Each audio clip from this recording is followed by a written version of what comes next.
a minute of your time. I'd like to tell you what's on my mind. All the things you brought me through. Some I seen, some I never knew. I'm so glad you paid the cost. I was blind, I was lost. Grace, His grace, that looked at me, set me free. Grace, ooh, His grace.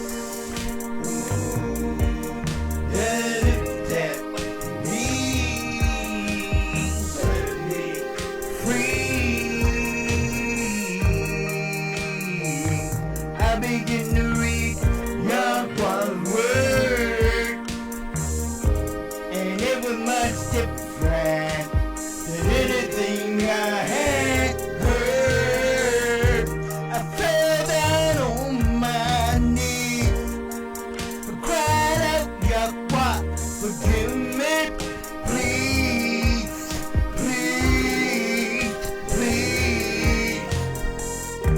His love converted me, His mercy set me free, His grace gave me time, His word changed my mind.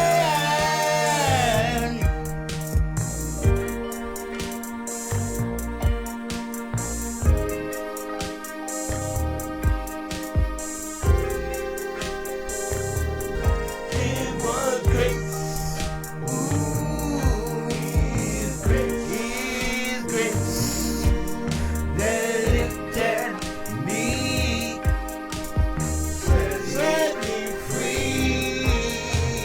Grace, ooh, His grace, that lifted me,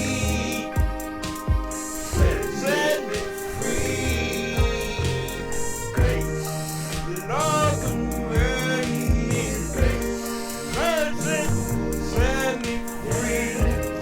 Grace gave me time. Word changed my mind. His grace, that lifted me, set me free. Grace, Lord convert me. Grace, mercy set me free.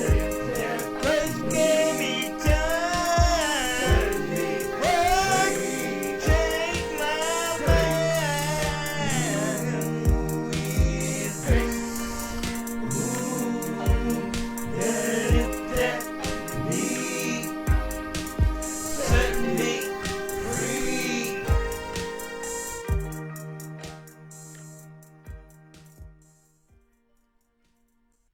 Welcome. Shalom. To the 12 tribes that are scattered to the four corners of the globe. Brother Yagda, Israel. Coming at you once again with a live broadcast out of the shop. I will be endeavoring to bring forth biblical historical information from the Bible, from historical books and records. The name of the broadcast is Let Your Light Shine. The title of the teaching tonight. What day is the biblical day of worship? Part number 8. We're coming with a repeat. I went over the broadcast from Shabbat from Friday evening. and found out that there was no vocals, no live audio coming from me. Dead as a doorknob. My brothers, my sisters, my people. So we are endeavoring to repeat that with the title. What day? The biblical day of worship. Part number 8. This is a repeat. Part number 8. Once again. I'm Brother Yagda Israel. In English can be pronounced Judah Israel. But contact information is phone number. I have a phone line. The number is 312 4022. All questions, all comments. I can be contacted. The phone number of 331 312 4022. 4022. I also have an email where I can be contacted at, which is YHGADHYSRAEL at gmail.com. Once again, that email is YHGADHYSRAEL at gmail.com. And like always, my people, first thing we do is bring forth the name that we will be using. But we will not be using the traditional names of Lord God or Jesus. But we will be using the four letters which they call the Tetragrammaton. My brothers, my sisters. The most common name for God in the Shemitic Hebrew Bible is the Tetragrammaton, which is written as YHWH.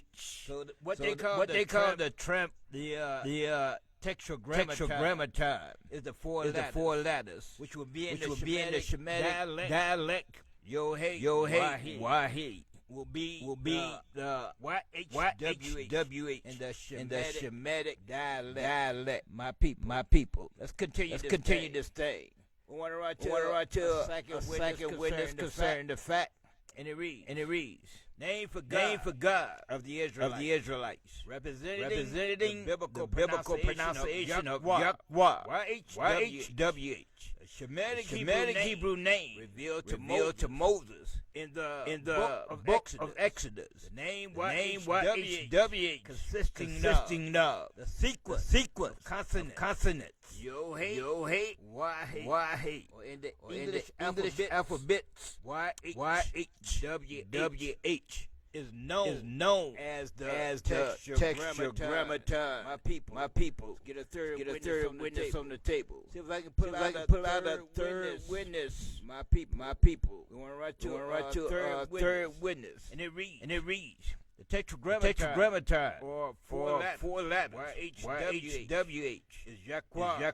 God's personal name as revealed in the Bible. God's name can be represented by the four Hebrew consonants. These consonants can be spelled in English as YHWH, known as the Tetragrammaton. It appears nearly 7,000 times in the Old Testament of the Shemitic Hebrew Bible.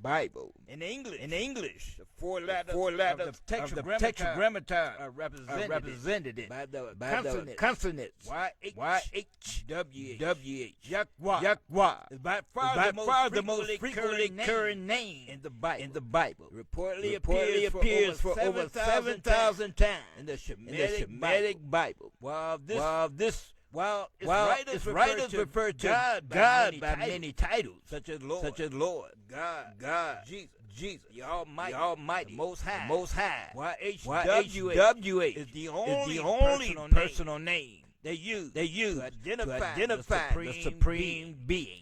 The name may be derived from a verb that means to be, to exist, to cause, to become, or to come to pass. So once again, my brothers and sisters, this is a repeat. I went over the live recording from Friday, the Shabbat, right? Friday evening. Saturday evening, right? And I found out that there was no vocals. There was no audio. So I am endeavoring to do that. Repeat part number 8.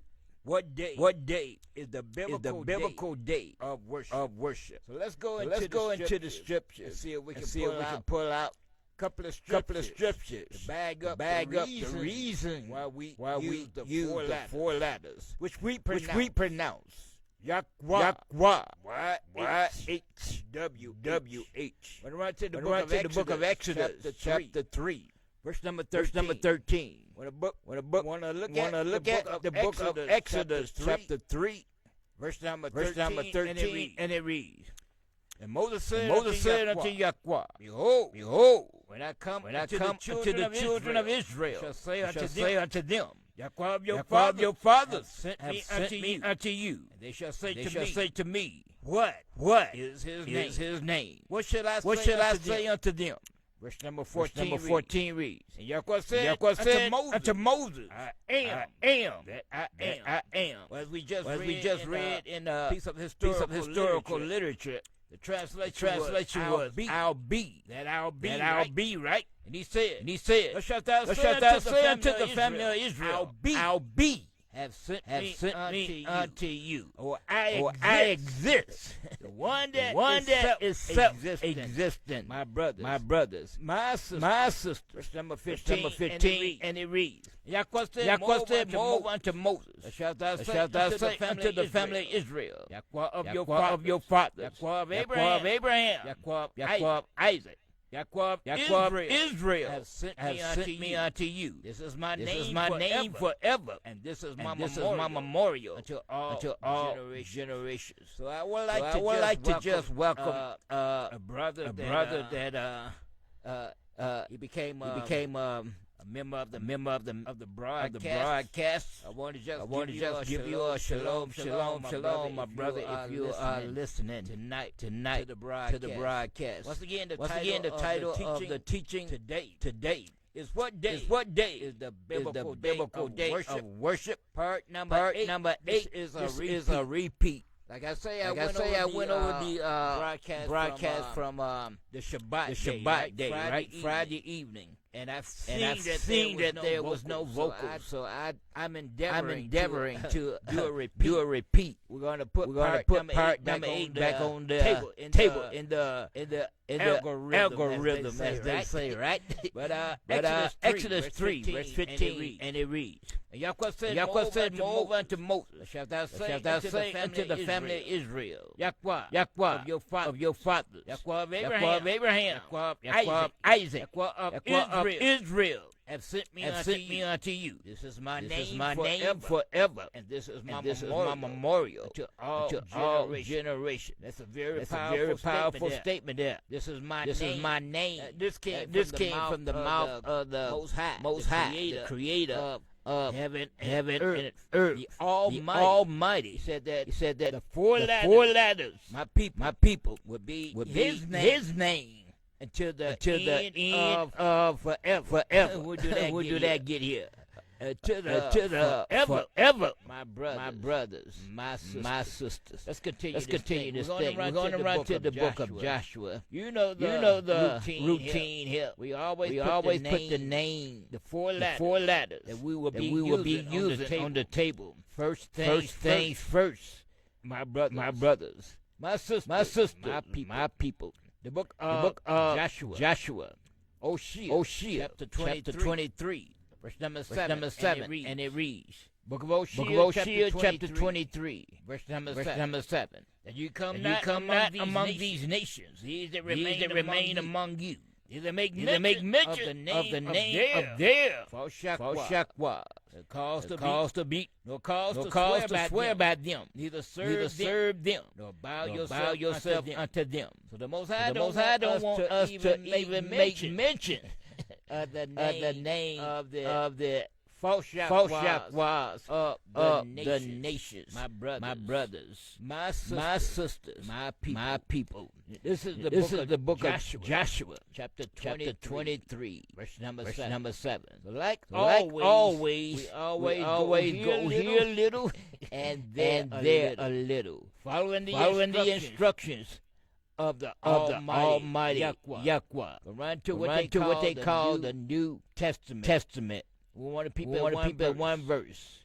The book of Acts chapter 4, and we want to look at verse number 12. Book of Acts chapter 4, and we want to people at verse number 12. Run to the book of Acts. You need Acts chapter 4. We want to run to verse number 12, and it reads. Acts chapter. Well, I'm missing the mark all the way around. I'm in John somewhere. Where's that Acts at? I need Acts chapter 4. Let's slow this thing down a little bit. Acts chapter 4, and we want verse number 12. My people, and it reads. Acts chapter 4, verse number 12. Neither their salvation in any other, but there is none other name under heaven given among men, whereby we must be saved. So it ain't but one name to get up under. For the salvation train. That name is the four letters. What they entitled the Tetragrammaton. Which we pronounce Yahweh. There's neither there. Let me reread that. Neither is there salvation in any other. But there is none other name under heaven given among men, whereby we must be saved. Get up, fourth witness, and we're gonna be off to the races. My brothers, my sisters. Let me grab a fourth witness. Gonna run to the book of St. John, chapter 20. And want to peep at verse number 31. St. John chapter 20. We want one verse. Verse number 31. And it reads. Book of St. John chapter 20. Verse 31. But these are written that you might believe. Yahweh the Hamashiach, the anointed one, is the Son of Yahweh the Father. That believing you might have life through his name, my brothers, my sisters. If you want eternal life, it comes through the name of the four letters. YHWH, which we pronounce Yahweh. That's where you will find salvation under the four-letter man, my people. But we want to bring forth a clip to introduce us to the title of the lesson tonight, which is what day is the biblical day of worship. This is a repeat of part number 8. Well, I know you can't repeat it, but this is part number 8. We're gonna do it again. My people, my brothers, my sisters. So let me see if I can prep this clip right quick. Let's see if we can prep for this clip. Let me see what I want to do here. We want to prep for the clip, right? So we need to change things down.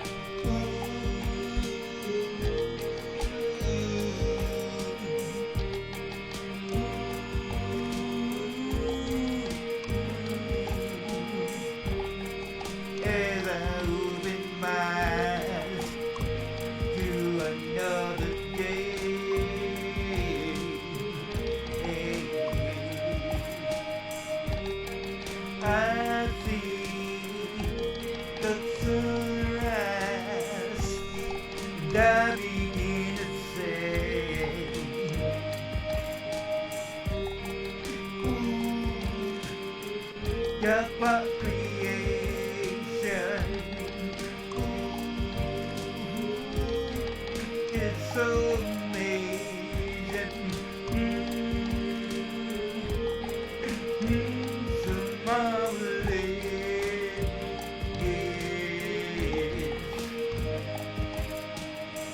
And I wanna thank you for giving me another day.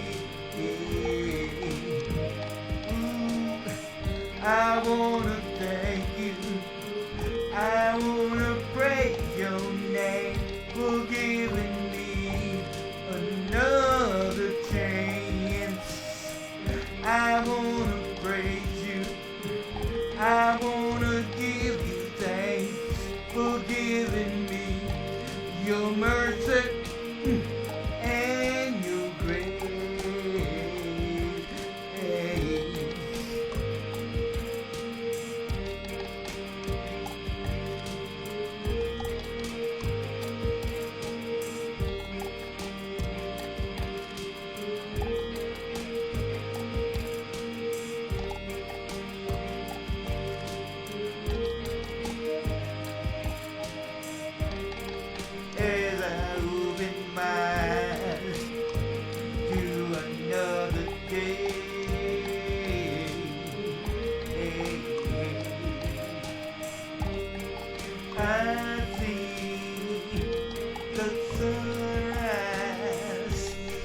and I begin to say, ooh, your creation, ooh, is so amazing,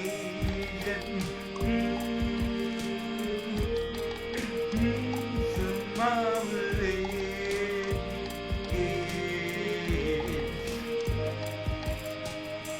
And I wanna thank you for giving me another day. Ooh, I wanna thank you. I wanna praise your name for giving me another chance. I wanna praise you. I wanna give you thanks for giving me your mercy and your $1,000 to anyone who can prove to me from the Bible alone that I am bound to keep Sunday holy. There is no such law in the Bible. It is a law of the Holy Catholic Church alone. The Bible says, remember the Sabbath day to keep it holy. The Catholic Church says, no, by my divine power I abolish the Sabbath day and command you to keep holy the first day of the week. And lo, the entire civilized world bows down in reverent obedience to the command of the Holy Catholic Church. T. N. Wright, CSSR, in a lecture at Hartford, Kansas, February 18, 1884. The Catholic Church for over 1,000 years before the existence of a Protestant, by virtue of her divine mission, changed the day from Saturday to Sunday. The Catholic Mirror, September 23, 1893. Question: which is the Sabbath day?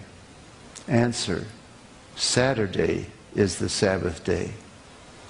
Question: why do we observe Sunday instead of Saturday?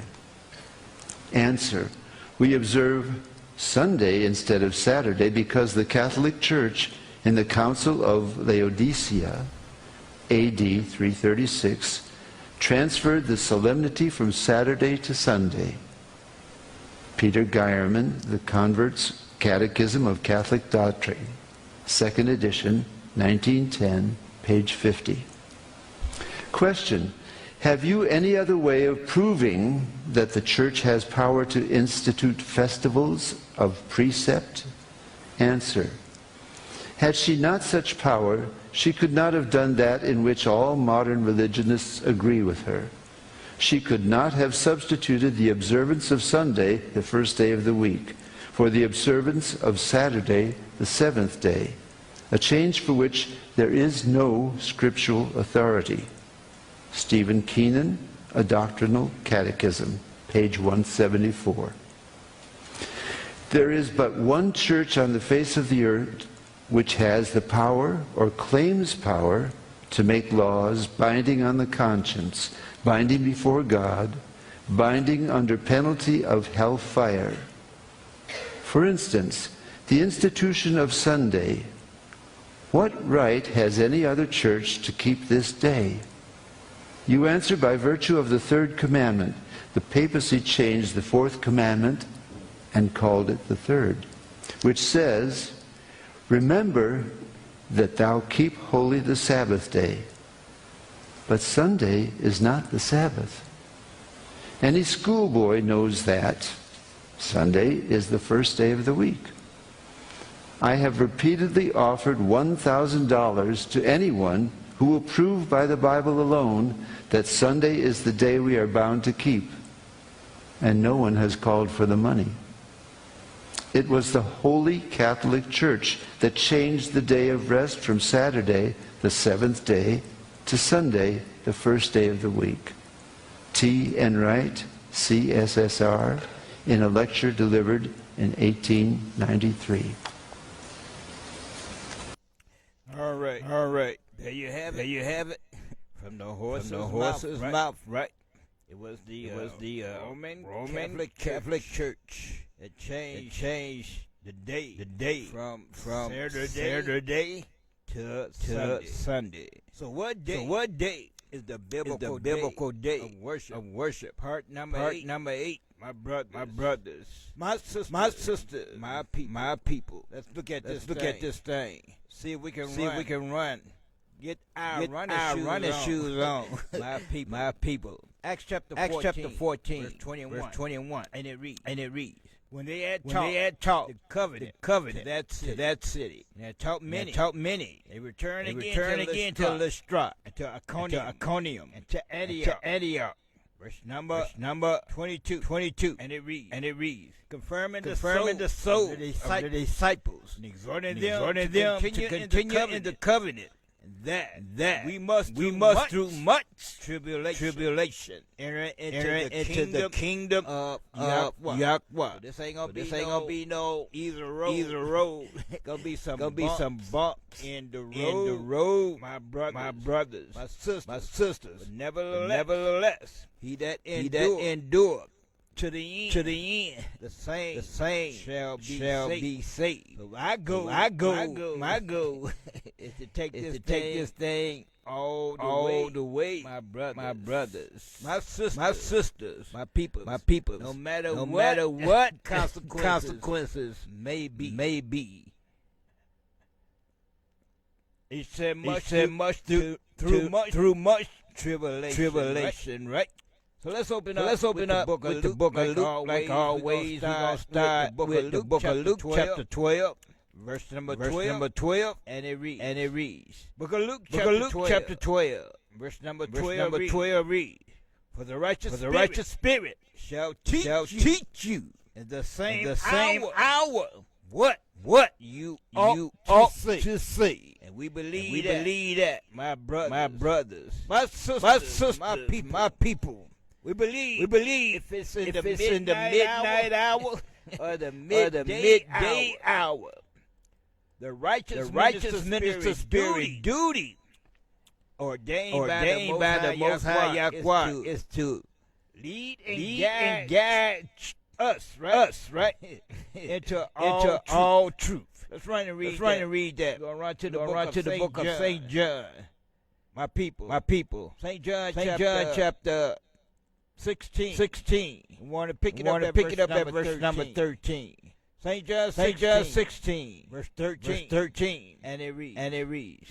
Howbeit, when he, the Spirit of truth is come, he will guide you into all truth. We shall not speak of himself. Whatsoever he shall hear, that shall he speak. And he will show you things to come. So his duty is to lead and guide us into all truth. Let's see. Who on the board do he deal with? Who is he dispatched to? Go right to the book of Hebrews. Book of the Israelites. Chapter 1. We'll pick it up at verse number 7. Book of the Hebrews, chapter 1, verse 7, and it reads. And the angel, and of the angel he said, who maketh his angel spirit, and his minister a flame of fire. Verse number 14, we're going to drop this down to verse number 14, and continue.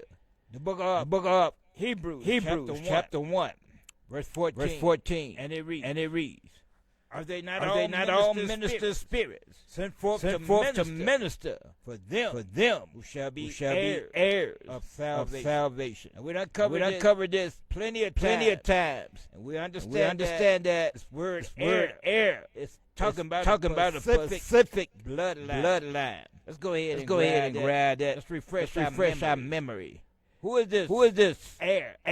What is an heir? We're going to run to the book of Genesis, chapter 15. We want to peep at verse number 4.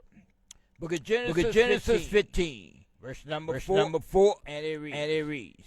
And behold, the word of Yahweh came unto me, saying, This should not be thine heir, but he that shall come forth out of thine own bowels shall be thine heir. So the one that come forth out of your own bowels. And what he's saying is the one that come through your reproduction mechanism, right? The one that come through your bloodline. My brothers, my sisters. People at this thing, let's get a second witness. Go right to the book of Romans, chapter 8. Want to look at Romans chapter 8. We're going to pick it up at verse number 16. Book of Romans chapter 8. Verse number 16. And it reads. Romans 8. Verse 16. The Spirit itself bears witness with our spirit that we are the children of Yahweh. Verse 17. And if children, then heirs. Heirs of Yahweh, the Father, joint heirs with Yahweh the Hamashiach, the anointed one. And so be that we suffer with him, that we may be also glorified, honored with him. Verse number 18. For I reckon that the sufferings of this present time are not worthy to be compared with the greatness which shall be revealed in us. As if we endure this thing to the end. There is a reward. Yahweh said, I didn't tell you to serve me for nothing, my brothers and sisters. There is a reward at the end of this thing. If we continue in his word, my brothers and sisters. So in order to be an heir, a joint heir with Yahweh the Hamashiach, you gotta be a child of the Most High Yahweh. Gonna stay right here in Romans. We're gonna find out who are the children of the Most High Yahweh. Gonna run to Romans chapter 9. We're gonna pick it up at the top. Verse number 1. Book of Romans chapter 9, verse number 1, and it reads, I say the truth in Yahweh, the Hamashiach, the anointed one. I lied not. My conscience also bear me witness in the righteous spirit. Verse number 2. That I have great heaviness, continuous sorrow in my mind. Verse number 3 reads, for I could wish that myself were accursed from Yahweh the Hamashiach, for my brethren, my kinsmen, according to the flesh. So he said the ones that came through the same bloodline, right? That he came through, according to the flesh, his kinfolks, right? Let me see if I can pull out a scripture. Who is our kinfolk according to the scriptures? I want to run to the book. Let me see where I can pull that out. Deuteronomy chapter 14. Let me see if I can grab that. My brothers, my sisters. Let's see if I can pull that out. Who is our kinfolks in the book of Deuteronomy chapter 14? It's a particular verse. I'm gonna write to my old faithful, so I can lay my eyes on it quickly. It's a statement in the book of Deuteronomy chapter 15 and verse number 12. We want to write to the book of Deuteronomy chapter 15 and verse number 12. We're going to see if we can get it in writing. Who is our kinfolk according to the scriptures? Deuteronomy chapter 15, verse number 12 reads, if thy brother, an Israelite man or an Israelite woman. This is who he's talking about. Our kinfolks. Run back to the book of Romans. That's who Paul the apostle, right? He was referring to as his kinfolks. An Israelite man or an Israelite woman. Boy or girl. My brothers. My sisters. My people. Let's run back to that Romans chapter 9. We're gonna pick it up at verse number 3. Gonna pick it up at verse number 3. And it reads, for I could wish that myself will occur from Yahweh the Hamashiach, for my brethren, my kinmen, according to the flesh. We find out Paul's kinfolks is the Israelite man or an Israelite woman, boy, or girl. Verse number 4. The book of Romans, chapter 9, verse 4 reads, who are Israelites, to whom pertaineth the adoption, and the glory, the covenants, and the giving of the law, and the service of Yahweh, and the promises. Verse number 5 reads, whose are the fathers, and of whom, as concerning the flesh, Yahweh the Hamashiach came, was over all, Yahweh blessed forever. Hallelujah. Verse number 6. As though the word of Yahweh had taken down effect, for they are not all Israel, which are of Israel. Very important statement there. Because they are not all Israel, even though they of the bloodline of Israel. And they psychic in their mind. They believe that they are another people, like African Americans, Negroes, colored, Jamaican, Puerto Rican, Mexican, Cubans. In their mind. They have no clue that they are from the bloodline of Abraham, Isaac, and Israel. So they are not all Israel, which are of Israel. Even though they come to the bloodline of Israel, they don't profess themselves to be an Israelite. My people. Romans chapter 9, verse 7, and it reads, because they are the seed of Abraham, are they all children. But in Isaac shall thy seed be called. Verse number 8. That is, which are the children of the flesh. These are not the children of Yahweh, but the children of the promise accounted for the seed. Verse number 9 reads, for this is the word of promise. At this time I will come, and Sarah shall have a son.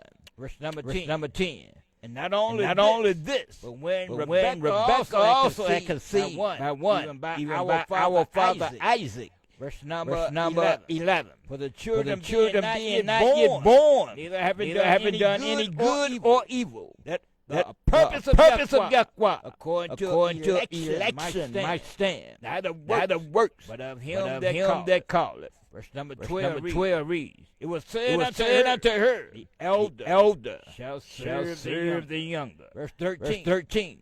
As it is written, Jacob have I loved, but Esau have I hated. So Yahweh is on record saying, one of these boys that came through the bloodline of Isaac, he loved, right? But the other one, he had disdain for. He hated. I mean, he said it.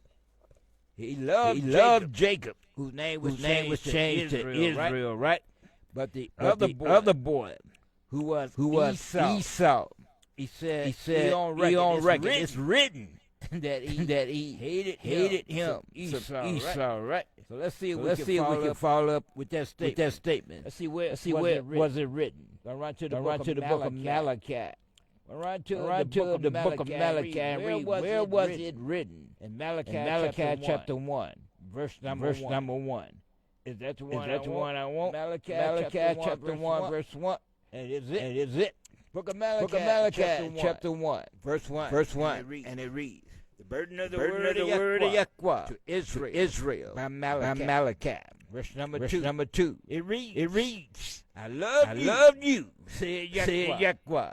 Yet you say, wherein hast thou loved us? Was not Esau Jacob's brother, said Yahweh. Yet I loved Jacob, and I hated Esau, and laid his mountain heritage waste for the dragon of the wilderness. So Yahweh is on record.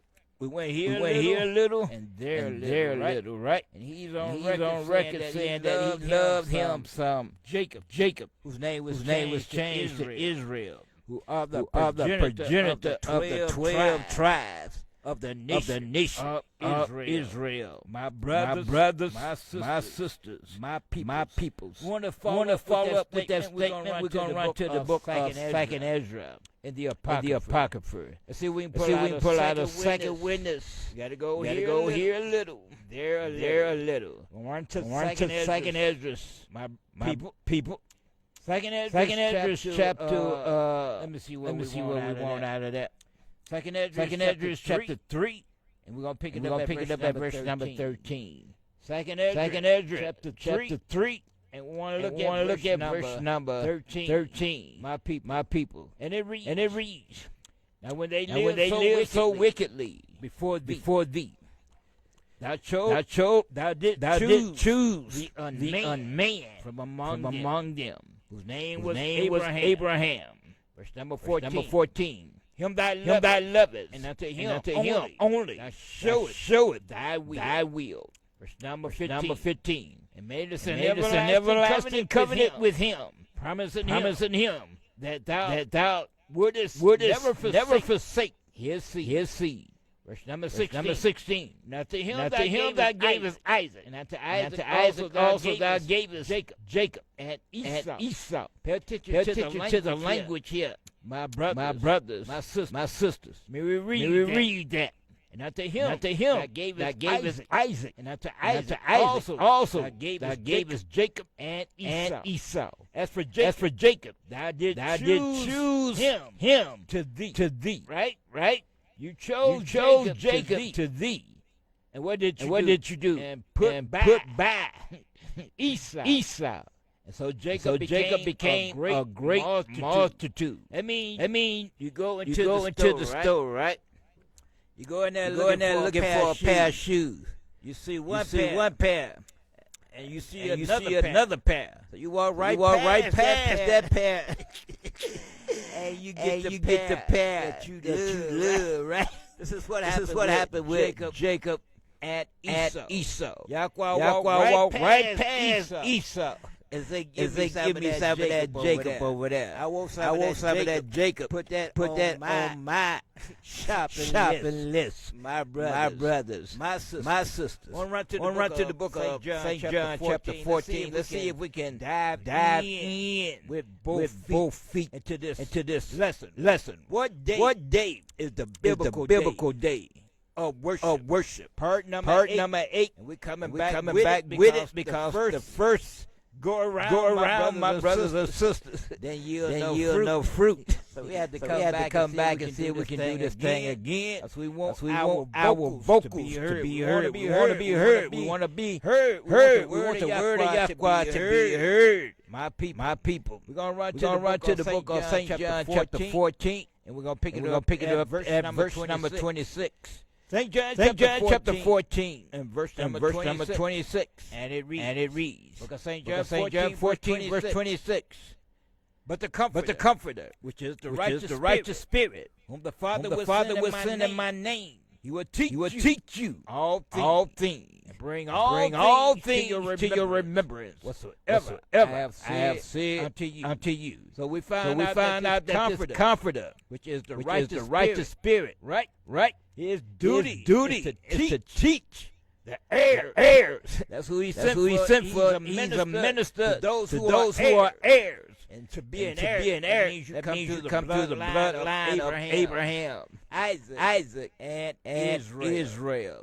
Jacob, whose name was changed to Israel. The name Israel means that you are a prince, and that you have power with Yaquah and with man. My people. Let me reread that. But the Comforter, which is the righteous Spirit, whom the Father will send in my name, he shall teach you all things, and bring all things to your remembrance whatsoever I have said unto you. So we're going to run and get another witness. We're going to go back to the Apocrypha. I done messed up and I done messed up my Apocrypha again. I just be moving and not paying attention sometimes. My brothers, my sisters, and I just use the same online Bible, King James version. and I go and grab me some whatever. and I forget to alternate from the Apocrypha online and the online KJV. But we want to run to the book of Wisdom of Solomon. We want to grab a second witness. Wisdom of Solomon chapter 9. We're going to pick it up at verse 17. And we're going to read a little bit. Wisdom of Solomon chapter 9, verse 17. And thy counsel we have known, except I give wisdom, send thy righteous spirit from above. So the one that brings the information from above to mankind is the righteous minister spirit. And let's see what this righteous minister spirit. Read in the book of Hebrews that he make it his angel spirit. So the word angel, which is just saying a messenger, my people. And the word spirit is one and the same. It's interchangeable. You can use angel or you can use spirit. But we want to run to the book where we was headed to. We're running into the book what we was headed to here. I lost track of my thing here. I lost track. We want to run to the book of Acts. Yeah, that's where we headed. To see who was the one that brought the info to the earth. We want to run to the book of Acts. Now, I got to alternate. I don't want to mess up. Acts chapter 7. We want to look at 51 and 53. Book of Acts chapter 7. We want to look at verse number 51 and verse number 53. My people. Acts chapter 7, verse 51. And it reads. Acts. I'm still in Malachi here. Let me see if I can get this thing in order. My people.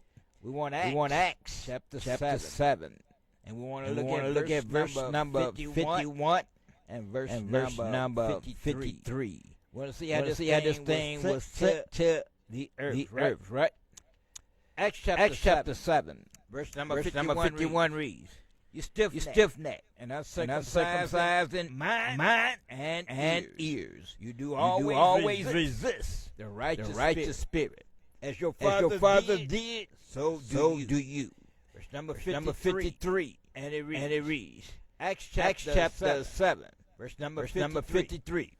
Who have received the law by the disposition of angels and have not kept it. So the angel, the righteous spirit in this case is interchangeable with the word called angel. He is the one that brought the information from Yahweh the Father who had gave it to Yahweh the Son, the Hamashiach, right? So let me peep at that thing. We're going to run back to that Wisdom of Solomon and read that one more time. And your counsel, who have known, except thou give his wisdom, and send thy Holy Spirit from above. Verse number 18. For so the ways of them which lived on the earth were reformed, and men were taught the things that are pleasing unto thee, and were saved through wisdom. So the only way we're going to be saved, we're going to have to know what Yahweh requires of us, right? Let's run to that. Let's read that in Deuteronomy. What do he require us? Deuteronomy chapter 12. And we're going to pick it up at verse number 10. Deuteronomy 12, verse number 10. See if I'm on point with this. Deuteronomy 12, verse number 10. I don't see what I need there. Let me switch this thing around. Deuteronomy 10, verse number 12. See if we get the nail with the hammer. Deuteronomy chapter 10 and verse number 12 reads, My people. And now Israel, what the Yahweh require of thee, but to fear Yahweh, your Yahweh, to walk in all his ways, and to love him, to serve Yahweh with all your mind, and with all your soul, with all your strength. Verse number 13 reads, to keep the commandments of Yahweh and his statutes, which I command thee this day for your good. Verse number 14. Behold, the heaven and the heavens of heaven is Yahweh's. Yo, Yahweh. The earth also with all that therein is. Verse 15. Only Yahweh had to delight in your fathers to love them. And he chose their seed.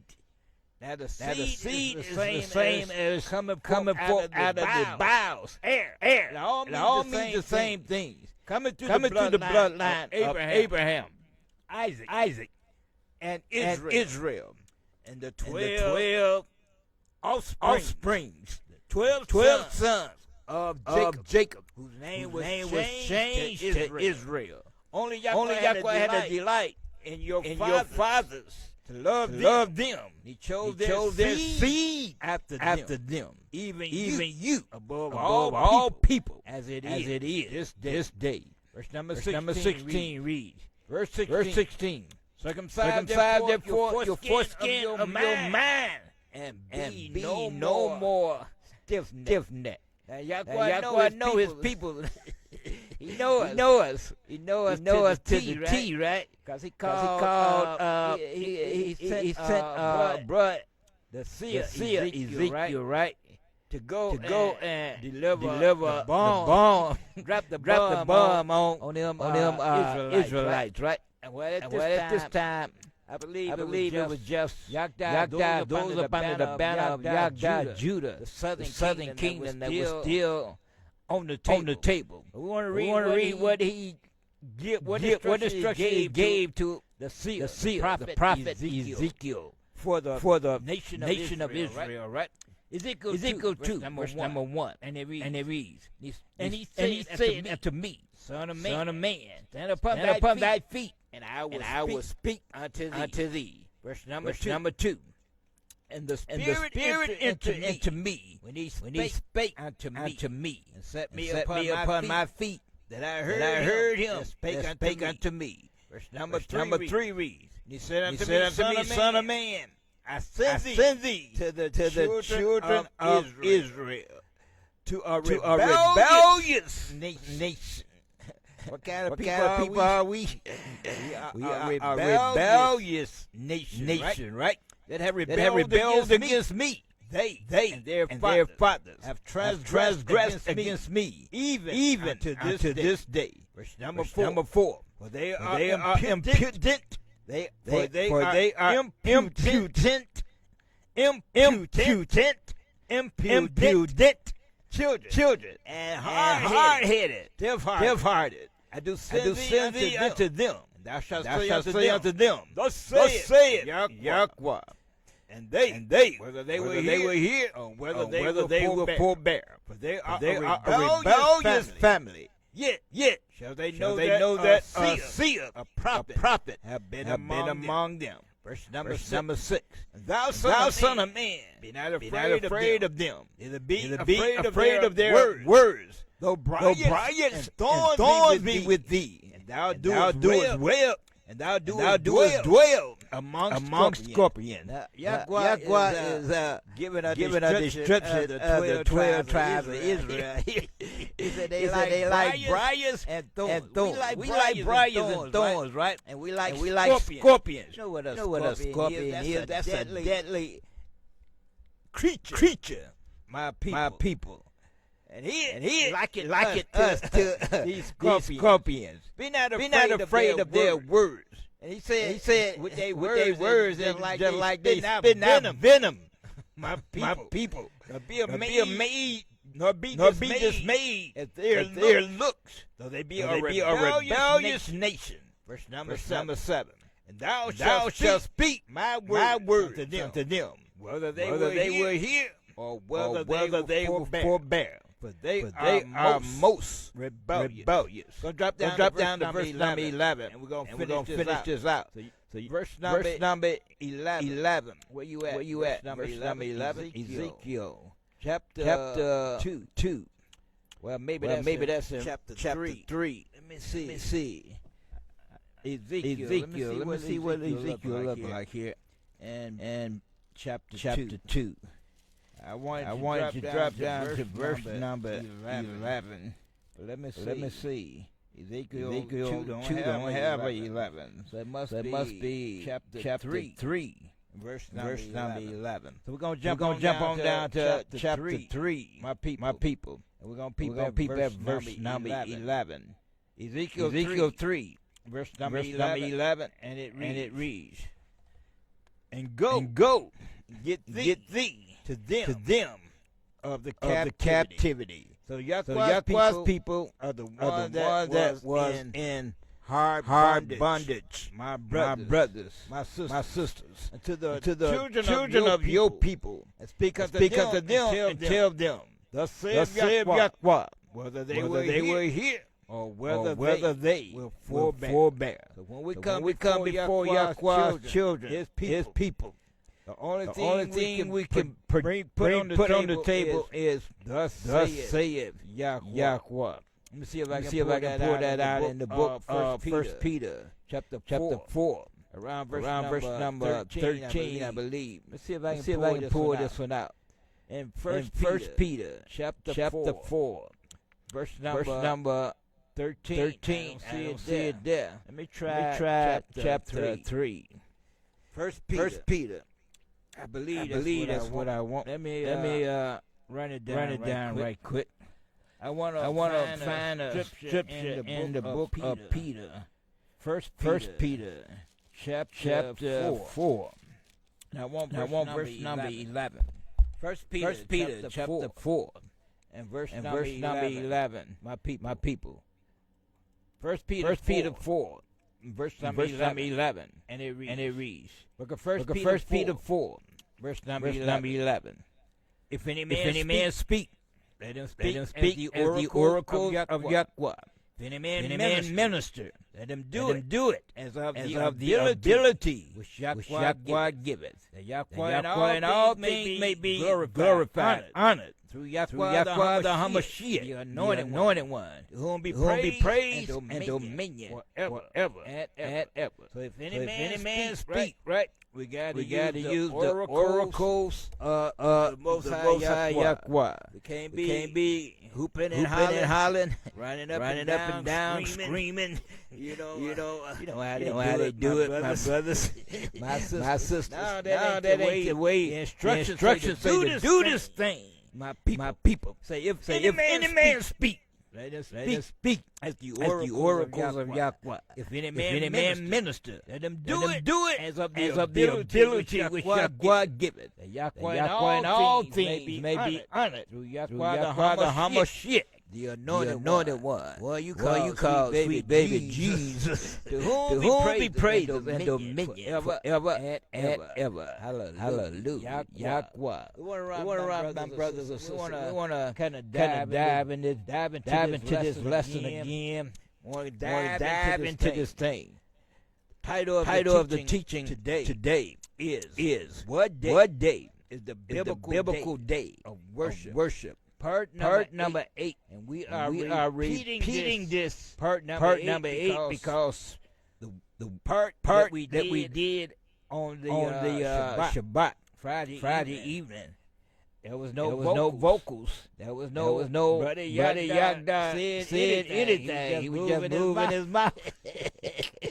But we wanted to redo that, and hopefully this one come out. I'm still trying to learn this system here. I mean, I'm getting a little better, but every now and then I run into a kick here and a kick there.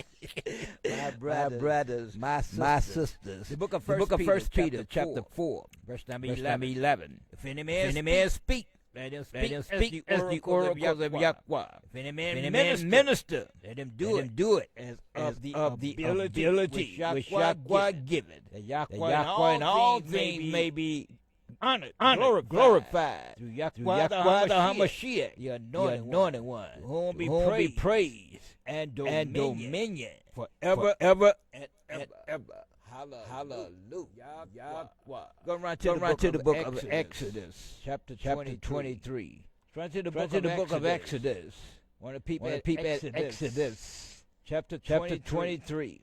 And we want to pick this up at let me see what verse we want to start this at. Exodus 23.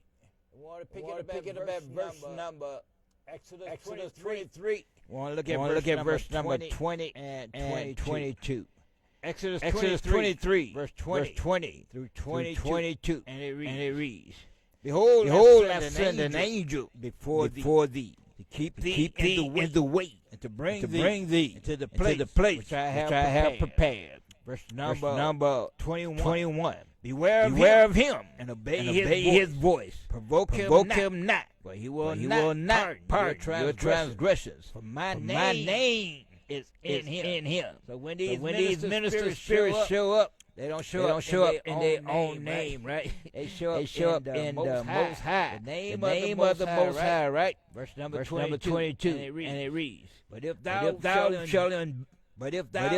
shalt indeed obey his voice, and do all that I speak,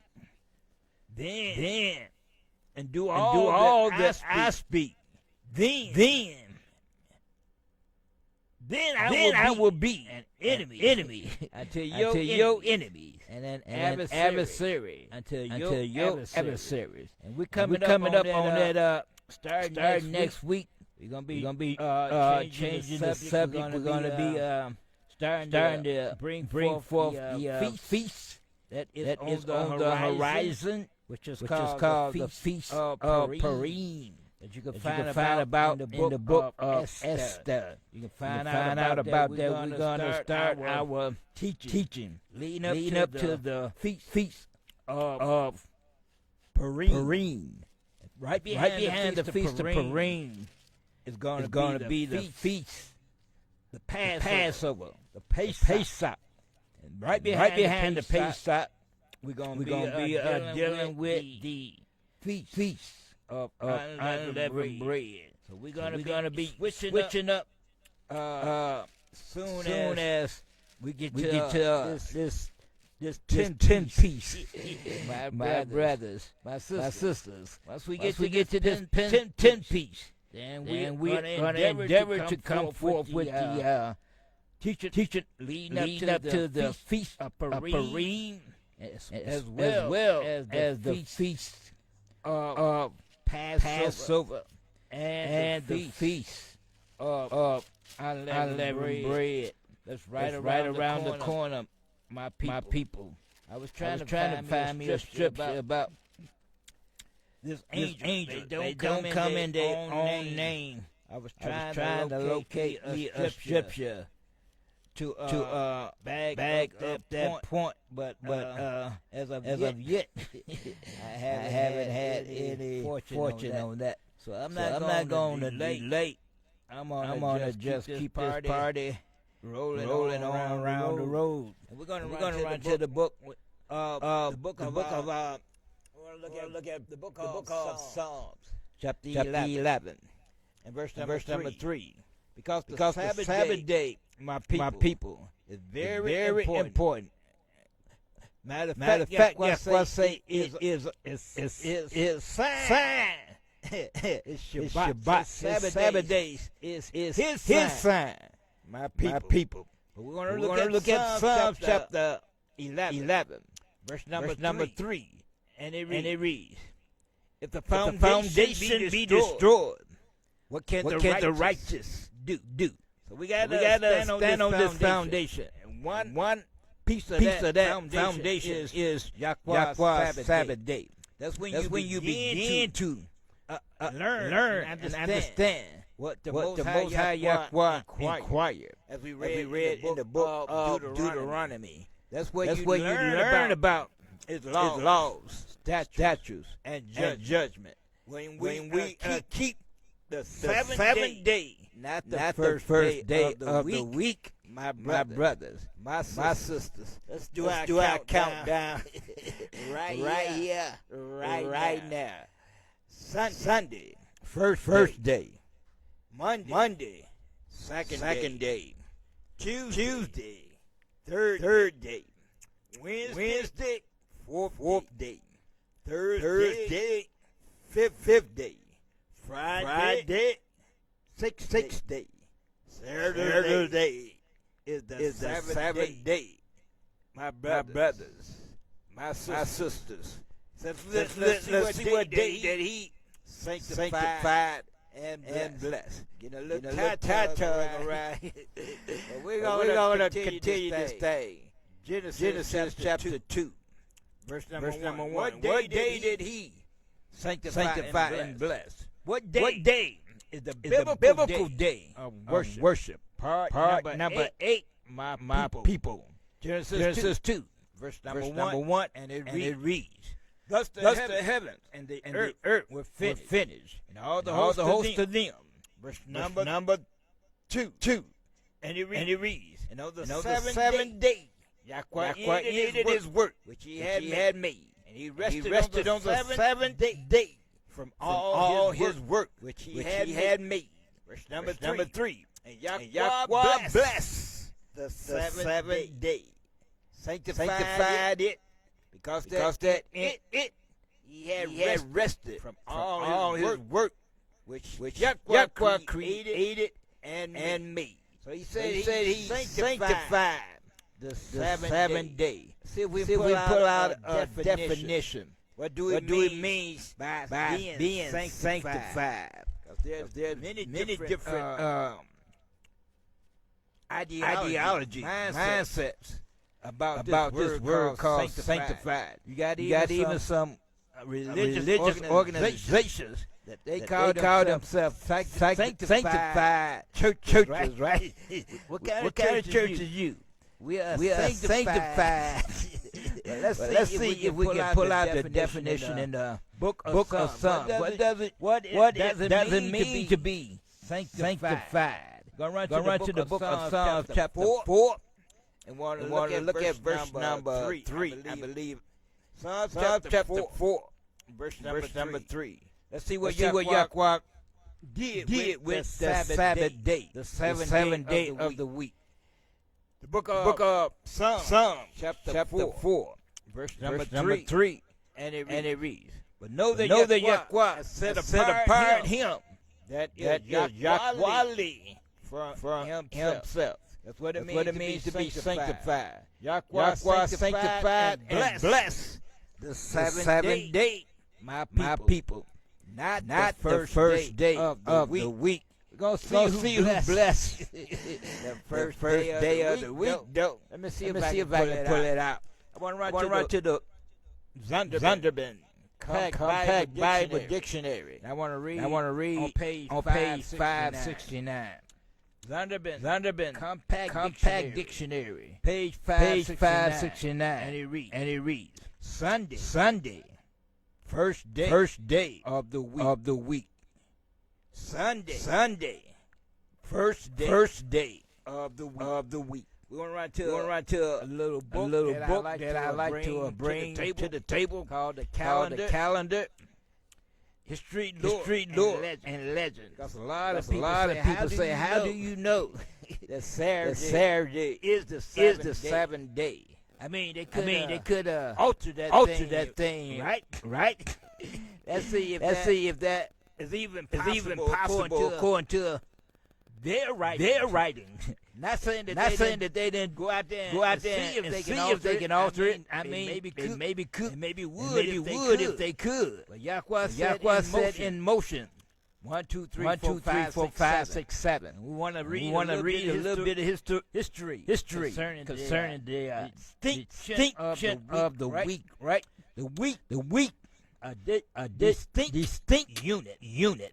The week has a place all its own in the calendar. There's the only cycle that is entirely artificial. The only one that is not based on natural planetary movement or change in the environment. It obeys a purely mathematical logic. The week cycle of 7 days repeat itself indefinitely. So once he set the cycle of 7 days in motion, All they do is rotate. 1, 2, 3, 4, 5, 6, 7. 1, 2, 3, 4, 5, 6, 7. 1, 2, 3, 4, 5, 6, 7.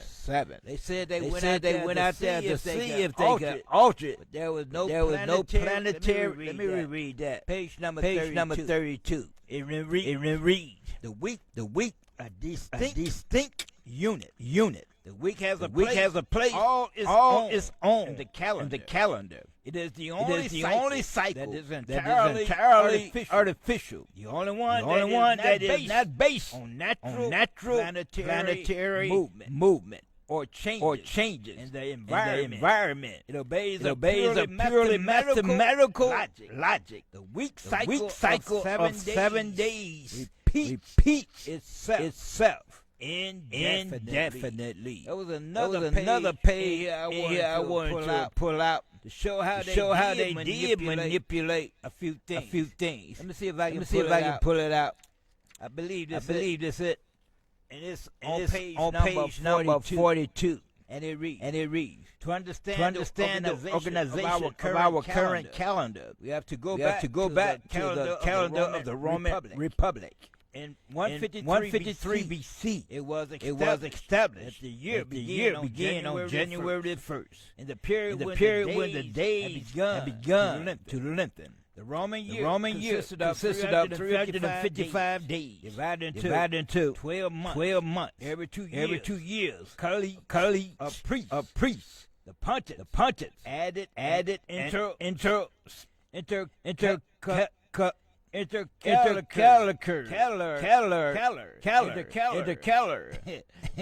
to adjust the lunar to the solar year. The first month of the year bore the name of the god Inurus.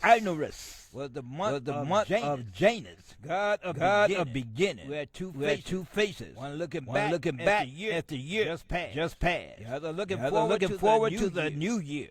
February month of the dead were devoted to purification. And this ain't what I wanted to read. It sound good, but that ain't exactly what I wanted to bring out. Put on the table. I want to bring how they came up with the cycle of the calendar. Let me see if I can lay my eyes on that. Let me see. Yeah, here you go. Page number 25. Days, months, and seasons, right? And it reads.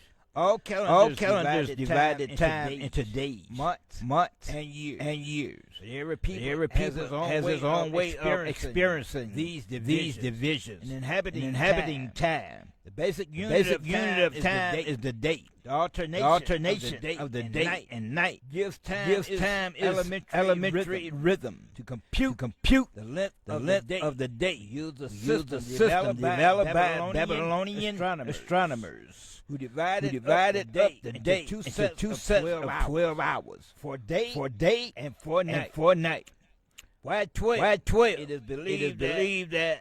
It is believed that the choice arose because of the 12 lunar months that make up a year. If the year broke down into 12 units, they could do the same. Moreover, the Babylonian base 60 sexagesimal counting system could explain their use of the figure 12, a number divisible into 60. The day began at different hours in different calendars. At dawn in ancient Egypt, and in India at sunset. For Yagdad, Israel, Muslim and Chinese. Romans started their day at midnight. In an effect, irrational systemization. In the scheme, the start of the day was equidistant from sunset and sunrise. The Roman solution has become the worldwide norm today. Not exactly what I wanted to put on the table, but nevertheless, we found out that the cycle of the 7 days, there was no planetary body movement that they could go to alter the cycle that Yahweh set in motion of the 7 days. Go back and read that. Let's see what I set it in motion in the book of Genesis chapter 1. And we're going to pick it up at verse number 5. Genesis chapter 1, verse number 5. And it reads, Yahweh called the light day, and the darkness he called night, and the evening and the morning was the first day. We're going to drop down to verse number 8. And we're going to read Genesis chapter 1, verse number 8. Yahweh called the firmament heaven, and the evening and the morning were the second day. Let's drop down to verse number 11. I believe we need to jump down to about verse number 11. Let's see if we can get the third day. Verse number 11. And it reads. Well, I don't see it in verse number 11. Let's go to verse 13. And the evening and the morning was the third day. So we got three days on the table, right? Let's conclude this thing. Right to verse number 31. And let's see.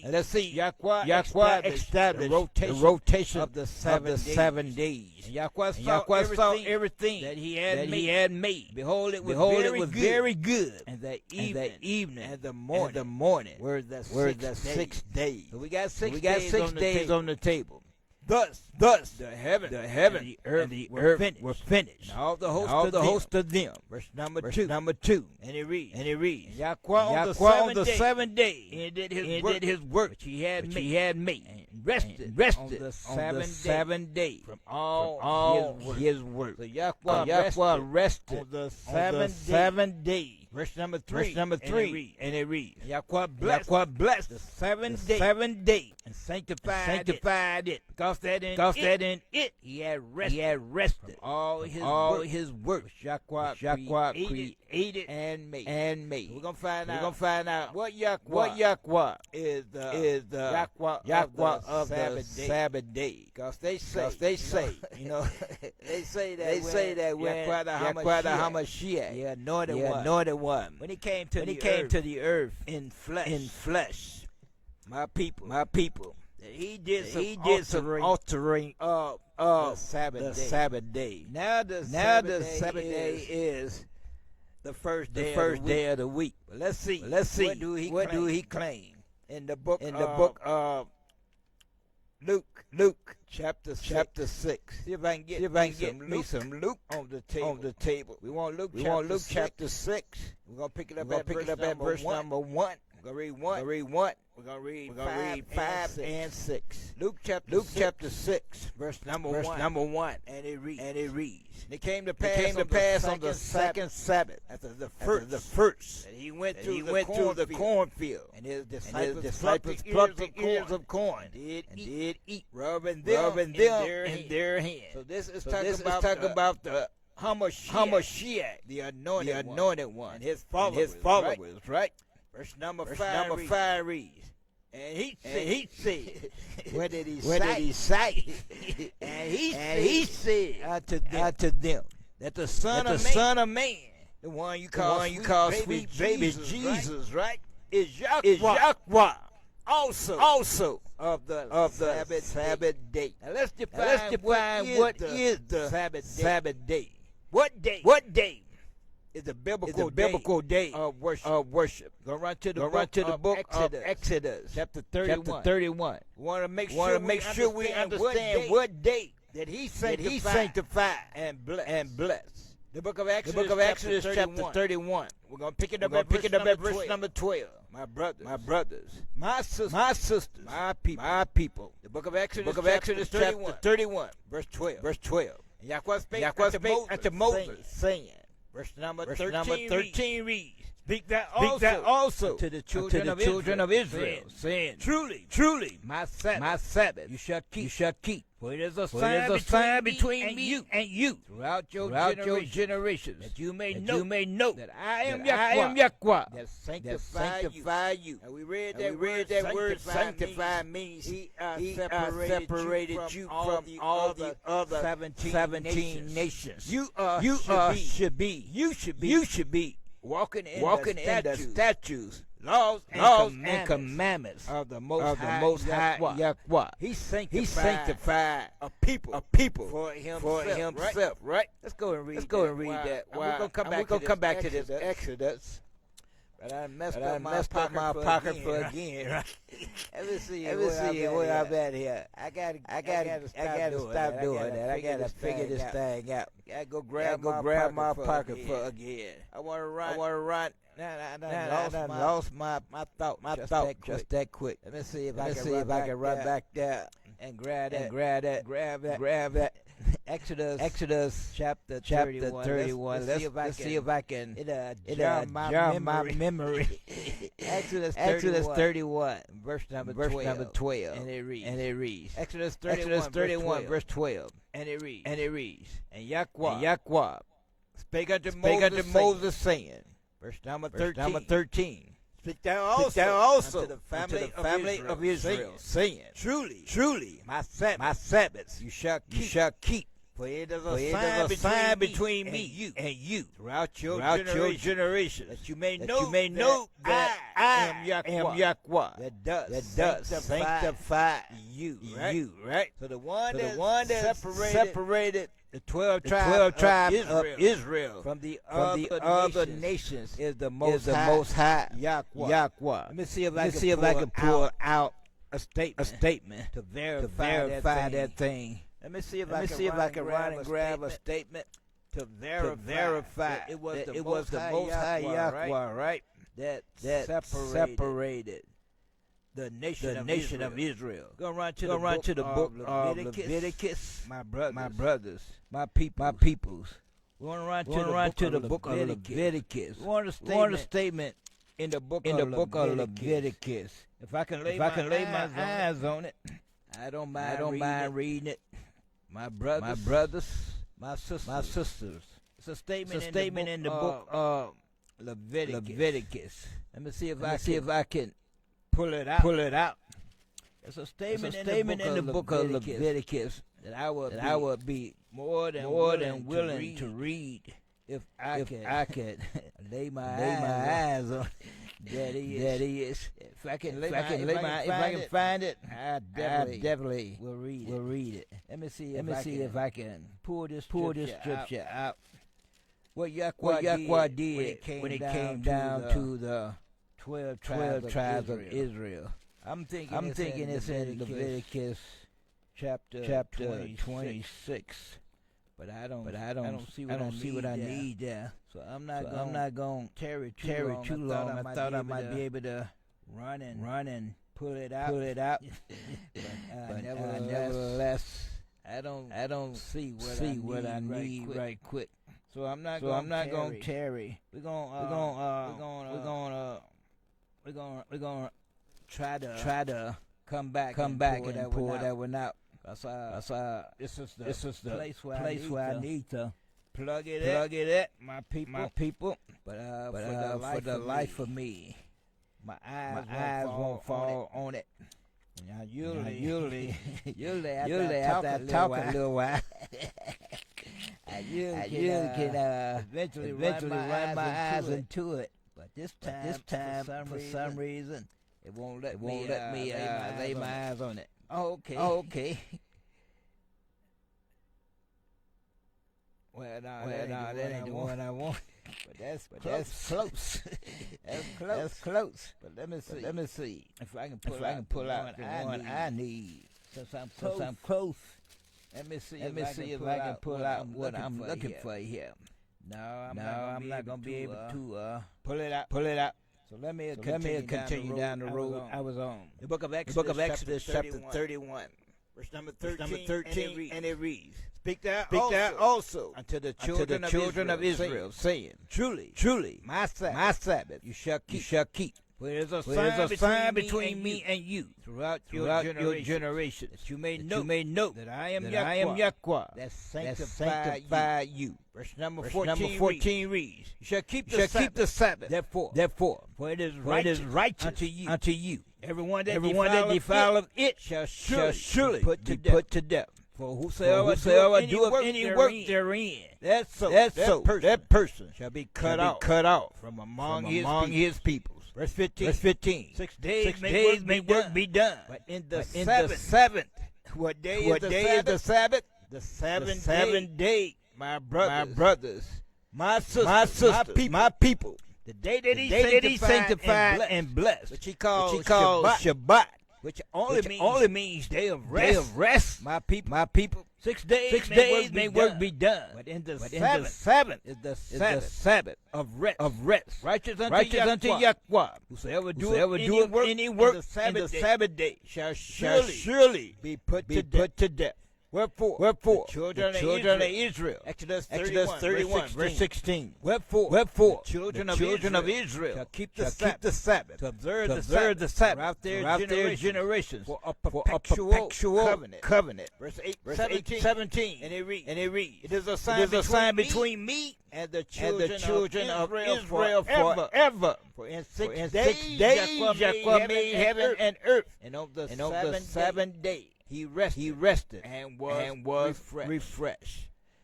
Let me reread that. I want to run back to verse number 15. I want to reread that. It's very important. If the foundation be destroyed, what can the righteous do? My people. What can the righteous do? Exodus 31, verse number 15. 6 days may work be done. But in the seventh is the Sabbath of rest. Righteous unto Yahweh. Verse number. Whosoever doeth any work in the Sabbath day shall surely be put to death. Verse number 16 reads, Wherefore the children of Israel shall keep the Sabbath, to observe the Sabbath throughout their generation, for a perpetual covenant. And the word perpetual means everlasting covenant. My brothers, my sisters, my people. Verse 17. It is a sign between me and the family of Israel forever. For in 6 days Yahweh made heaven and earth, and on the seventh day he rested and was refreshed. Verse 18. And he gave unto Moses, when he had made an end of communion with him, upon Mount Sinai, two tables of testimony, the covenant, tables of stone, written with the finger of Yahweh. So he is the one that is the author and the finisher of this covenant. My brothers, my sisters. Let's run to the book of Ezekiel, chapter 20. He made a profound declaration in the book of Ezekiel, chapter 20. About this Sabbath day, not just this one, about all his Sabbath days, all his sanctified days, or what the Bible called high days. We're gonna read that too. We want to run to the book of Ezekiel, chapter 20. We want to pick it up at verse number 10. We want to read a little bit, and it reads Ezekiel chapter 20, verse number 10, and it reads. Before I caused them to go forth out of the land of Egypt, and brought them into the wilderness. Verse number 11. Ezekiel chapter 20. Verse number 11 reads, And I gave them my statutes, and showed them my judgments, which if a man do, he shall even live in them. Verse number 12 reads, Moreover also I gave them my Shabbats, to be a sign between me and them, that they may know that I am Yahweh, that sanctified them. So he said that in his Sabbath days, that's when we really find out who he is and what he is about. If you're not keeping the Sabbath day, if you're keeping the first day of the week, I swear. Now this I can contest to. My own own testimony. All right. I kept the first day of the week for almost 40 years. Didn't know Lily. Didn't know a thing. That's my testimony. But I repented. And I started keeping the seven day. That's when I began to grow in the knowledge of the Most High. Let's run to that. Peep at that right quick. We're gonna run to the book. Let me see where I want. Sirach. Yeah. Let me see if I can pull this out in the book of Sirach. And what they call the Apocrypha. Oh, I done did it again. Let me see if I can keep that thing in order now. Let me slow down. Slow your pace. I need the Apocrypha. I like to alternate one that back and forth, but I keep using the same one to write down everything. I guess I can do it like that, but I chose not to. Chose to alternate. But we want to run to the book Sirach, right? Chapter 1. We want to pick it up at verse number 1. Sirach chapter 1. And verse number 1. And it reads. Because Sirach chapter 1. I want to grab the first statement. Yeah. All wisdom coming from Yahweh, and is with him forever. Drop down to verse number 13 and 14. The book of Sirach, Ecclesiasticus, chapter 1, verse number 13, and it reads, Whosoever fear Yahweh, it shall go well with him at the last, and he shall find favor in the day of his death. Verse number 14. To fear Yahweh is the beginning of wisdom, and it was created with the faithful in the womb. Verse number 26. Want to drop down to verse 26 and find out what is the conclusion of all this good talk here. The book of Sirach, Ecclesiasticus, chapter 1. Verse number 26 reads, Ecclesiasticus, chapter 1, verse 26. If thou desire wisdom, keep the commandments, and Yahweh shall give her unto thee. So in order to acquire the knowledge of the Most High Yahweh, you gotta start somewhere. And the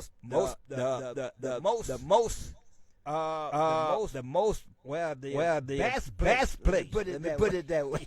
Can't get my thoughts together around here. But the best place to start is on his Sabbath day. That's where you go and worship. Learn about him. That's what it means to worship. Learn about what he requires. We read in Deuteronomy. What was that?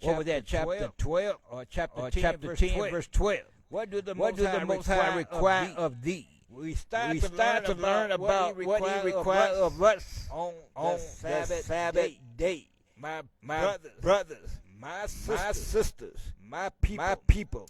If the foundation be destroyed, what can the righteous do? What day is the biblical day of worship? Part number 8. And we read Ezekiel 20, verse number 12. Moreover, also, I gave them my Shabbat to be a sign between me and them, that they might know that I am Yahweh, that sanctified them. So where do we begin to learn about the Most High? On his Shabbat. And his Shabbat is the seventh day.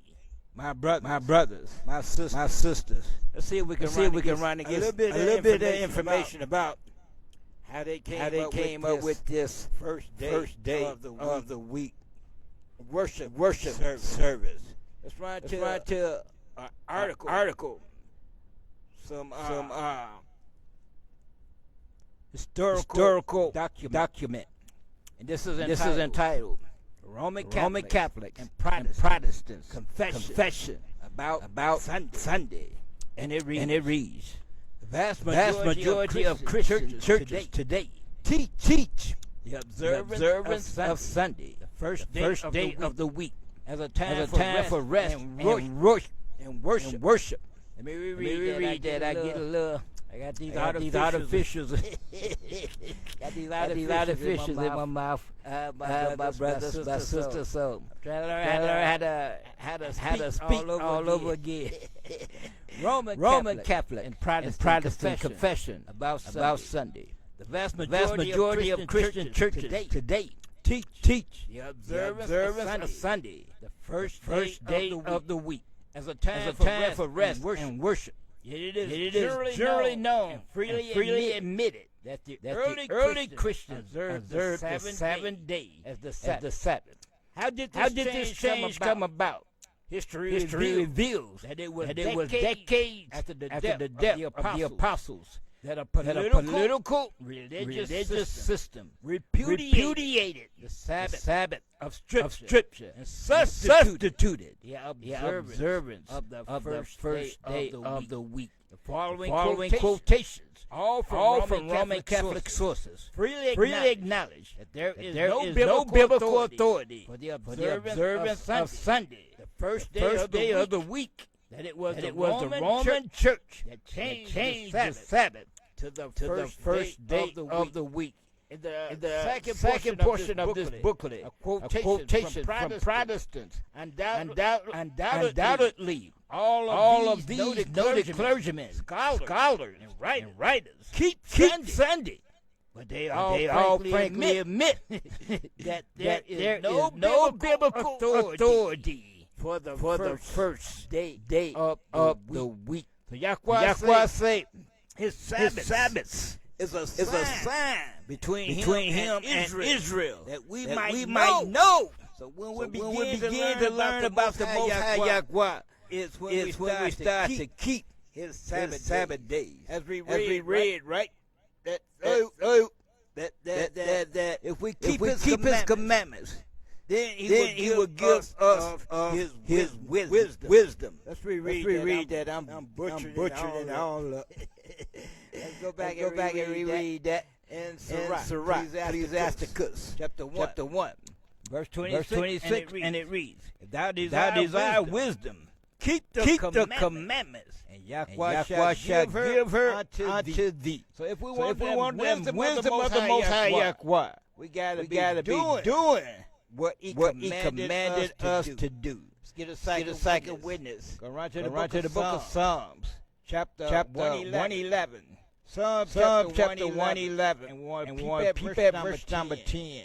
The book of Psalms. Run all the way to chapter 111. And we want to look at one verse. Verse number 10. My people. And it reads. Psalms 111 verse 10. And it reads. The fear of Yahweh is the beginning of wisdom. A good understanding have all they that do his commandments, his praise, endure forever. So if we want a good understanding, the place to start, the first place to start, right? Number uno is the seventh day, which they call Saturday. From evening of Friday evening, right, to Saturday evening is the day that he sanctified and blessed. Let's see how he described his Sabbath. We're gonna get ready for our intermission. Gotta have a break. I'm sweating up in here. We'll run to the book of Nehemiah chapter 9. We'll see how he described his Sabbath day, right? Go run to Nehemiah chapter 9, and we're gonna pick it up at verse number 7. Book of Nehemiah chapter 9, verse number 7, and it reads. Yahweh, who did choose Abram and brought him forth out of the Chaldees, and gave us him the name of Abraham. Strap down to verse number 10. The book of Nehemiah chapter 9, verse number 10. And it reads, that's the one I need. Nehemiah chapter 9. We're going to pick it up at verse number 12. Let's drop it down to verse number 12.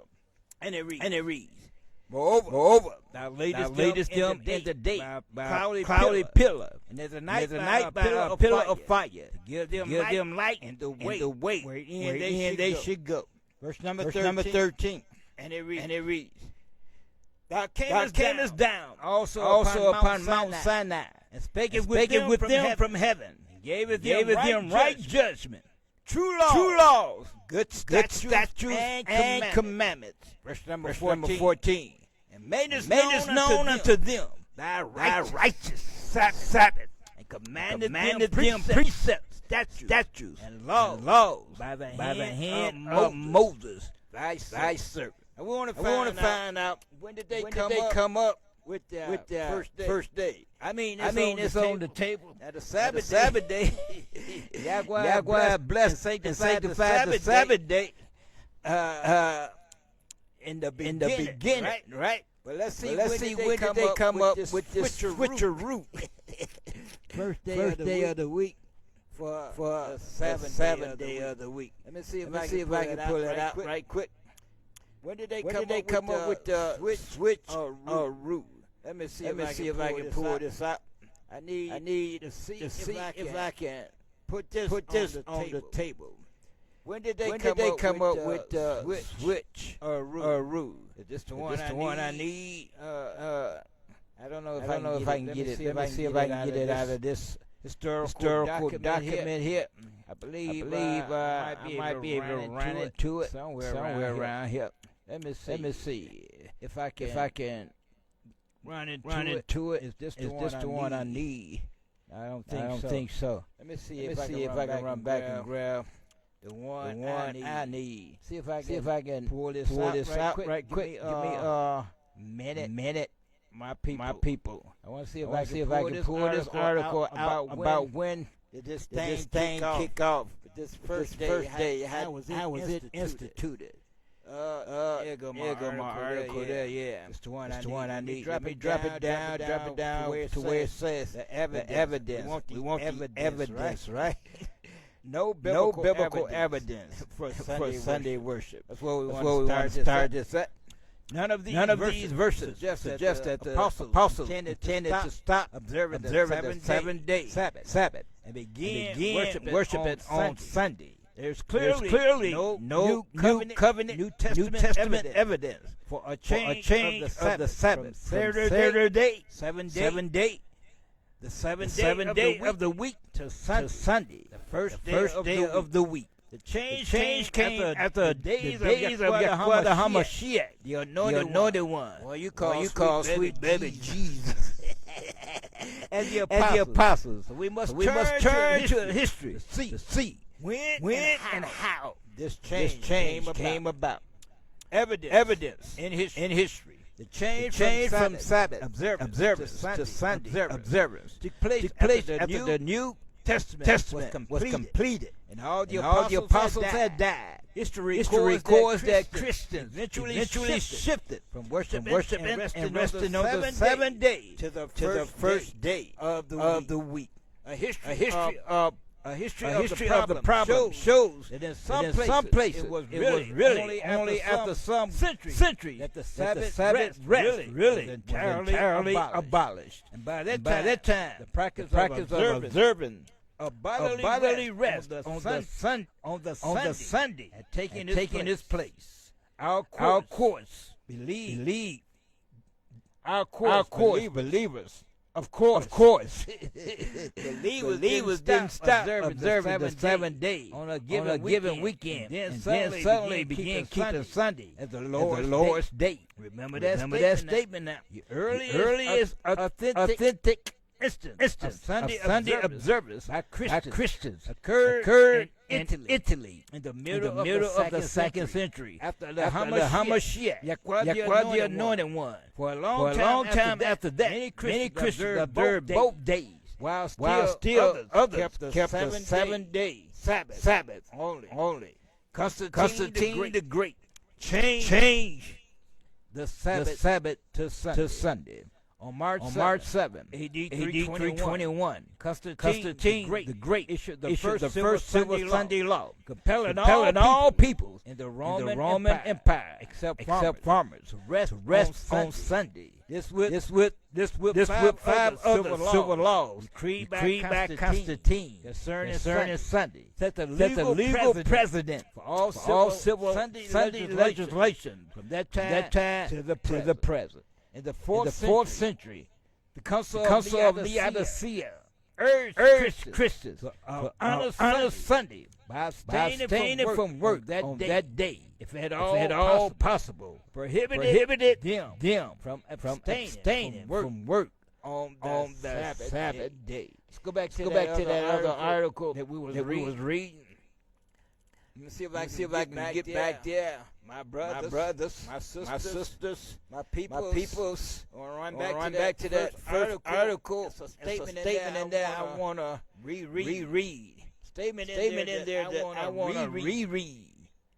Roman Catholic and Protestants confession about Sunday. And it reads, the vast majority of Christian churches today teach the observance of Sunday, the first day of the week, as a time for rest and worship. Yet it is generally known and freely admitted that the early Christians observed the 7 days as the Sabbath. How did this change come about? History revealed that it was decades after the death of the apostles that a political religious system repudiated the Sabbath of Scripture and substituted the observance of the first day of the week. The following quotations, all from Roman Catholic sources, freely acknowledging that there is no biblical authority for the observance of Sunday. That it was the Roman Church that changed the Sabbath to the first day of the week. So we find out that they repudiated where that word at. They repudiated. Let's see what they had on their mind. My people. What was on their brains? What was in their brain cells? Let's read about this word called repudiate. Repudiate. Past tense. Repudiated. Past participle. Repudiated. Refuse to accept or to be associated with. So this was what their mindset was. My people. They refused to accept Yahweh's 7 days or associate themselves with anything that the Most High Yahweh had put on the table. Get a second witness. My brothers, my sisters. Let's get a second witness. Out of the mouth of 2 or 3 witnesses. That every word be established. Repudiate. Verb. Repudiated. Repudiating. To refuse to accept. Especially to reject. As unauthorized or as having no binding force. So this is the mindset of those that altered Yahweh's Sabbath day from the 7 day and came up with this first day of the week, which all modern religionists go right along with, right? But let's see what the origins of the first day of the week. Why did they establish the first day of the week? We want to run to our historical book called the Unger's Bible Dictionary. We run to the book of Unger's Bible Dictionary. We want to read on page 1050. How did they come about with this change from 7 day to the first day? We want to see why. What was their reasoning? We know they repudiated. They refused to associate with Yahweh's Sabbath day, which is the 7 day, which began Friday evening to Saturday evening, the day that he sanctified and blessed. We read from the Unger's Bible Dictionary, page number 1050, and it reads Sunday or Lord's Day, name and change of the day. Sunday is the first day of the week. Adopted by the first Christians. And we done disproved that time and time again. The ones that were called Christian first. They was keeping. Let's go ahead and get that information. Since we own it, we might as well prove it, right? What were the ones that was called first Christians? What would they own? Let me see if I can pull that out. Want to run to the book of Acts.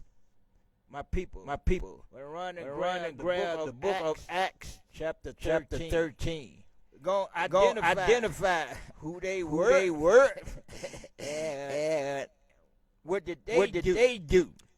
Because we read the first Christians, right? We want to find out about these that was first called Christians in the book of Acts, chapter 13. No, Acts chapter 11. Where's my Acts at? I gotta find Acts first. Chapter 11. And we want to look at verse number 1. Acts chapter 11, verse number 1. Let's see who is the players in the game right here. Acts chapter 11 and verse number 1 read. The book of Acts chapter 11, verse number 1.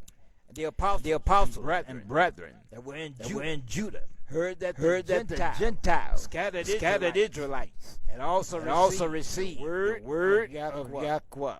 Verse number 2.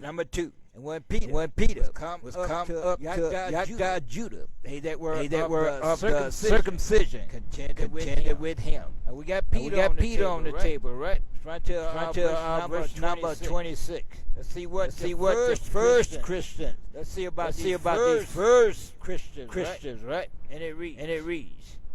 The book of Acts. Let me see if I can get some of the more of the players on the table, right? The book of Acts chapter 11, verse 24, and it reads. He was a good man, full of the righteous spirit and of faith. Much people was added unto Yahweh. Verse number 25 reads. Then departed Barnabas to Tarshish for to seek Saul. We got Peter. We got Barnabas on the table. Verse number 26. Let's see if we can pull that out. When he had found him, he brought him unto Antioch. So we got Peter, we got Barnabas, and we got the one called Saul, which we found out his name was changed in the book of Acts. Chapter 11, verse number 9, I believe. Now, Acts 13, verse number 9. We're going to run and grab that. But Acts chapter 11, verse 26, and it reads. And when he had found him, he brought him unto Antioch. Who? Barnabas went to find Paul, right? And it came to pass that a whole year they assembled themselves with the church and taught much people. And the disciples were called Christians first. Yeah. So the one that was first called Christian was the disciples. Now let's find out about the disciples. Since we own it, we're going to go all the way with it. My people. We're going to go all the way with it. We're going to find out about these. That was in Antioch. That was first called Christians, right? Acts chapter 13. Verse number 1 reads. Now there were in the church that was at Antioch certain seers, prophets, and teachers, as Barnabas, and Simeon. It was called Niger, Lucius, a Cyrene, Manaen, which had been brought up with Herod, the treacherous, and Saul. Now let's get him on the table. Let's see who this Saul guy is. In the book of Acts chapter 13 and verse number 9. Find out who this Saul guy is. This Saul, who also is called Paul. So there go your Saul right there. Who was called Paul. How was they referred to in the book of Acts 13 verse number 1? How was they referred to? Now there was in the church that was at Antioch certain seers, prophets, and teachers, as Barnabas, Simeon, which we know is Peter, right? that was called nigger, and Lucius of Cyrene, Menian, which had been brought up with Herod, Tetrarch, and Paul. So we got all these brothers. They was referred to as niggers. My brother, my sister. That's what they referred to. Look at the word nigger. They just add another G. In our time, but it's pronounced the same. Nigger. Now let's define this word. Let's look at this word, nigger, right? Let's see how it compute. Go around and pick it up. We're gonna get the definition on the table of this word called nigger, right? Let's read this.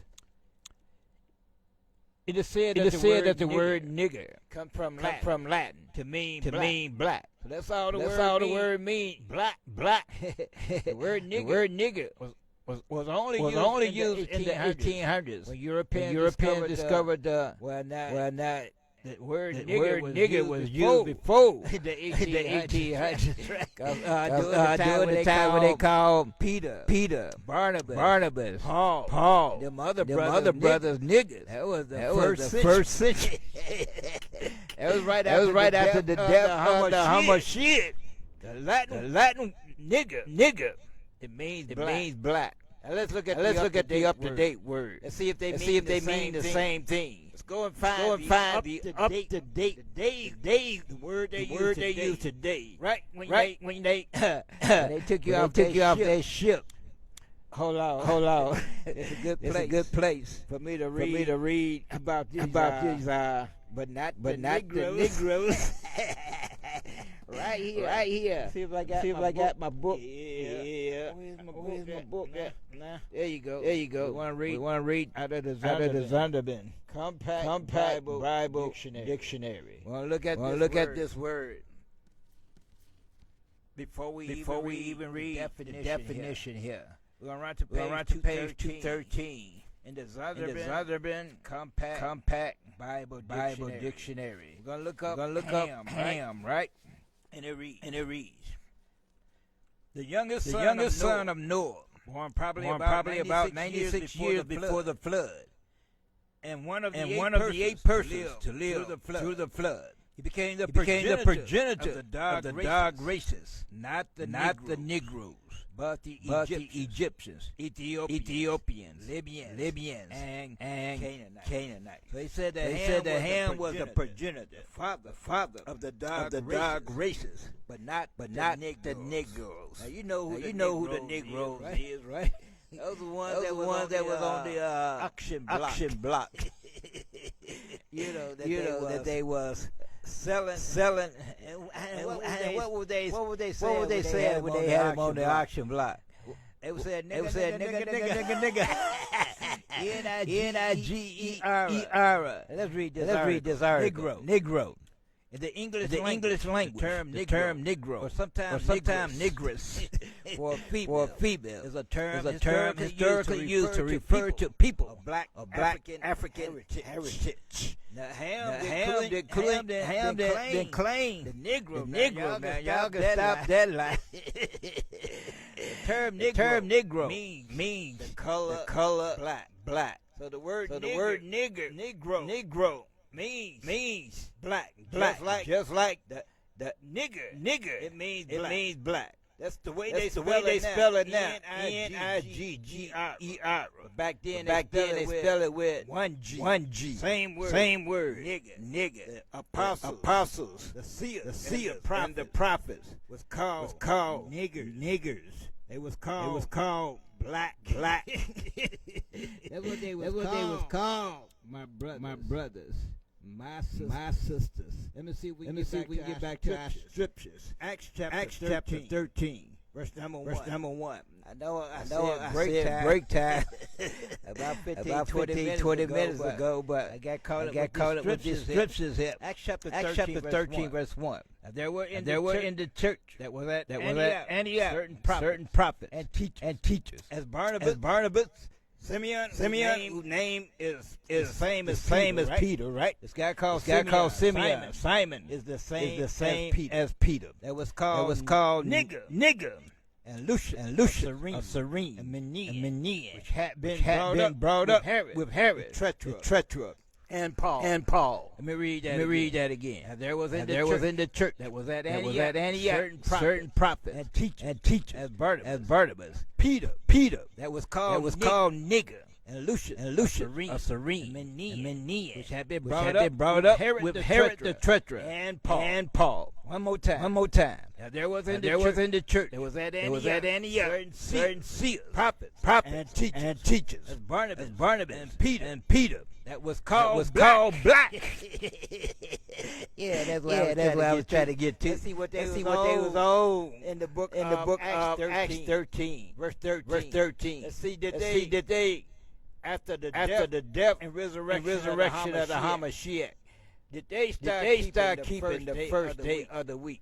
Acts chapter 13, verse 13 reads, and when Paul and his company from Paphos, they came to Perga in Pamphylia, and John departed from them, returned to Yokta, Judah.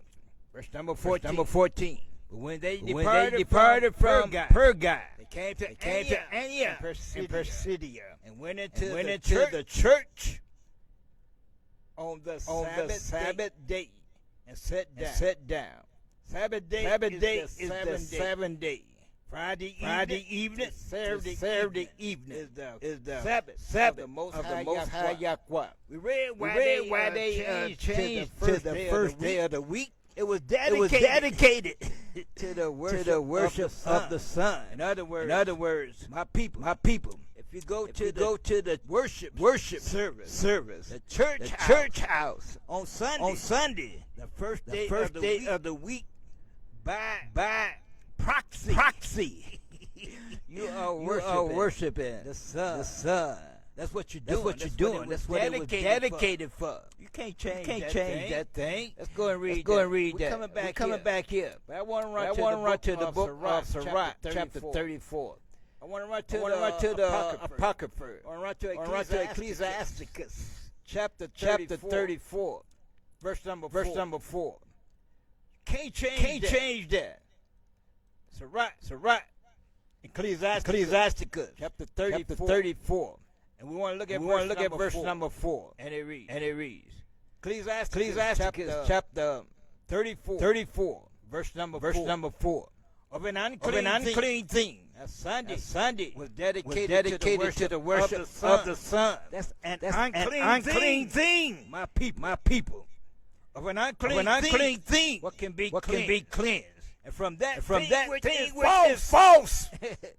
Tell me what truth can come. A lie is a lie. You can't make a lie the truth. My brothers, my sisters, get a second witness. Let me run to the book of Job, chapter 14.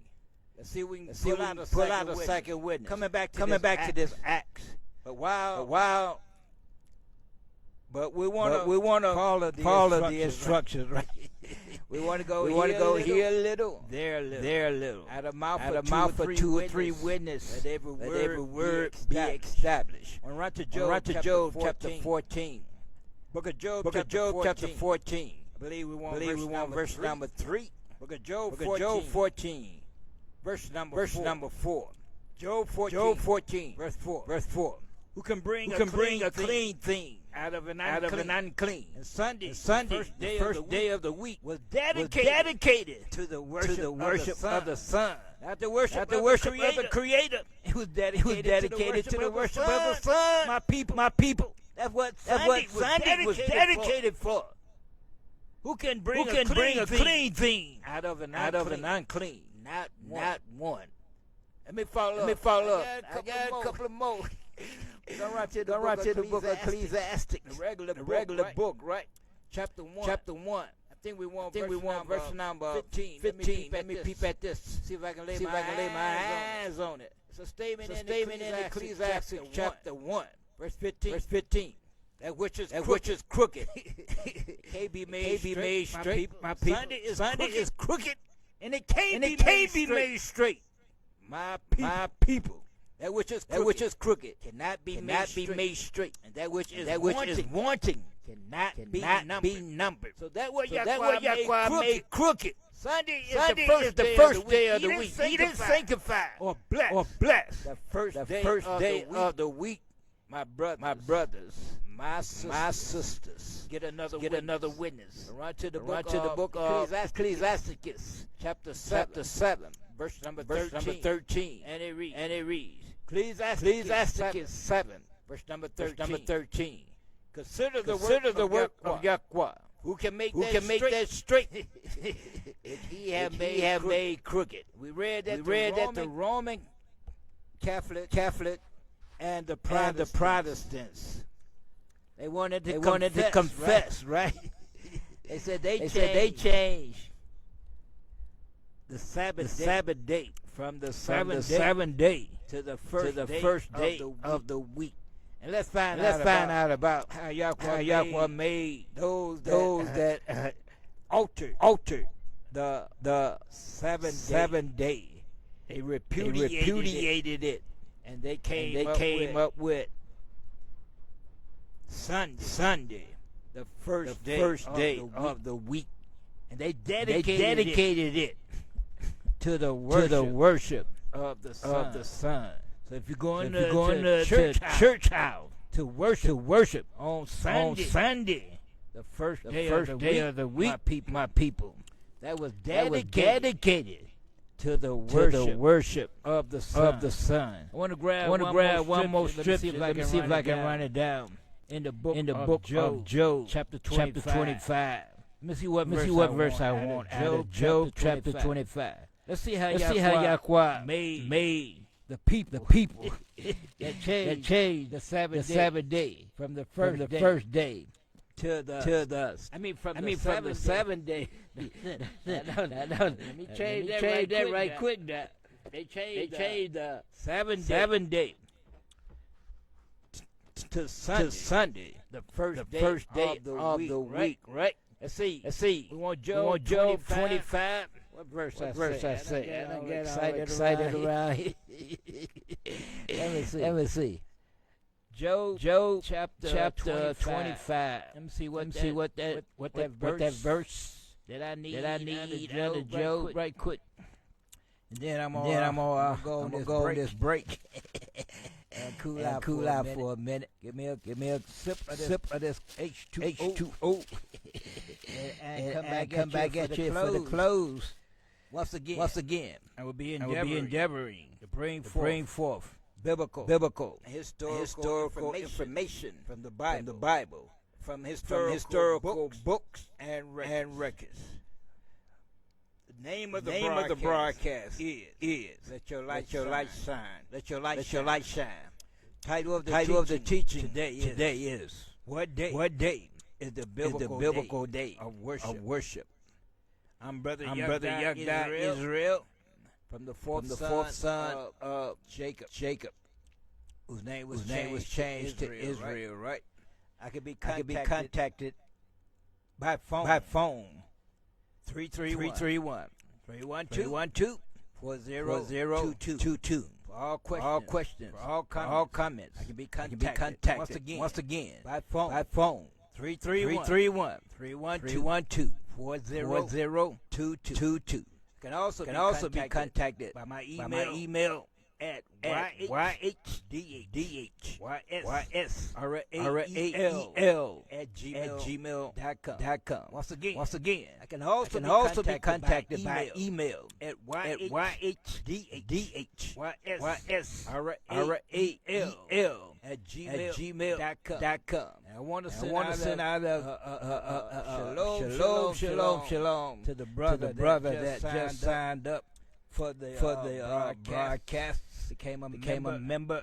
He know who I'm talking about. Hope you're listening again tonight. Ecclesiasticus chapter 7, verse number 13, and it reads, Consider the work of Yahweh, who can make that straight, which he has made crooked. Now the one that did some alteration. We want to see how did he make them, right? We want to run to the book of Job 26. And we're going to start this at verse number 12. Then we're going to take our break. Prepare for the the final countdown on this thing, right? I put in almost over 2 hours. Well, let's read this. Job chapter 26, verse number 12, and it reads, He divided the sea with his power. And by his understanding, he smited through the proud.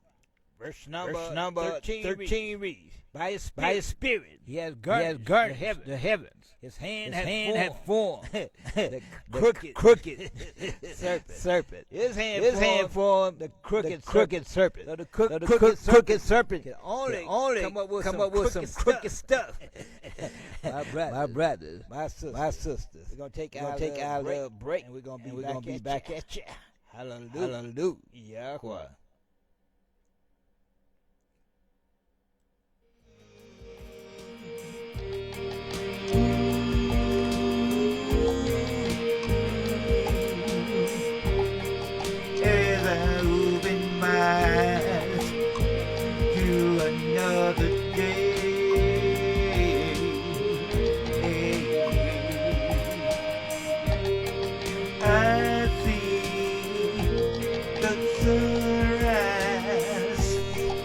I begin to say, ooh, Yahweh creation, ooh,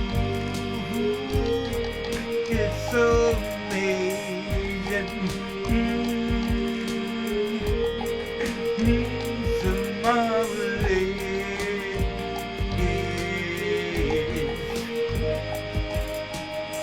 And I wanna thank you for giving me another day. Ooh, I wanna thank you. I wanna praise your name for giving me another chance. I wanna praise you. I wanna for giving me your mercy and your grace.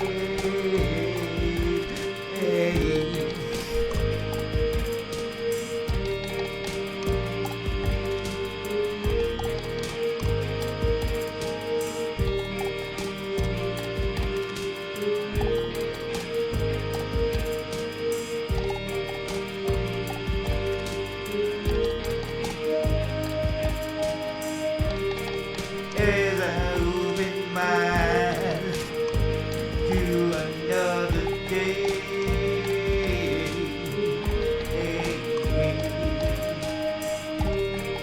I see the sunrise, and I begin to say,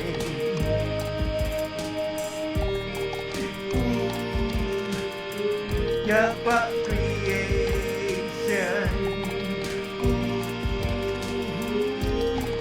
it's so amazing,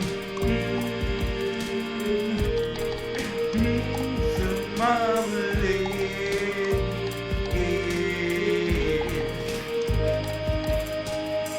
And I wanna thank you for giving me another day. Ooh, I wanna thank you. I wanna praise your name for giving me another chance. I wanna praise. Why don't most modern Christians keep the Sabbath on the seventh day, Saturday? One popular belief is that it's because God changed the Sabbath to Sunday in the New Testament. For instance, the Westminster Confession states, "From the beginning of the world to the resurrection of Christ, the Sabbath was the last day of the week, and from the resurrection of Christ was changed into the first day of the week." However, many Christians might be surprised to learn that the New Testament itself does not teach that the Sabbath had changed. The apostles continued to keep the Sabbath on the seventh day, long after the Messiah's resurrection, and, as we'll see, Sunday was not widely considered a replacement of the Sabbath in Christianity until centuries after the time of the Apostles. Some might say that the New Testament speaks about the Apostles meeting on the first day of the week, Sunday. There is one, maybe two passages that mention early believers meeting on Sunday.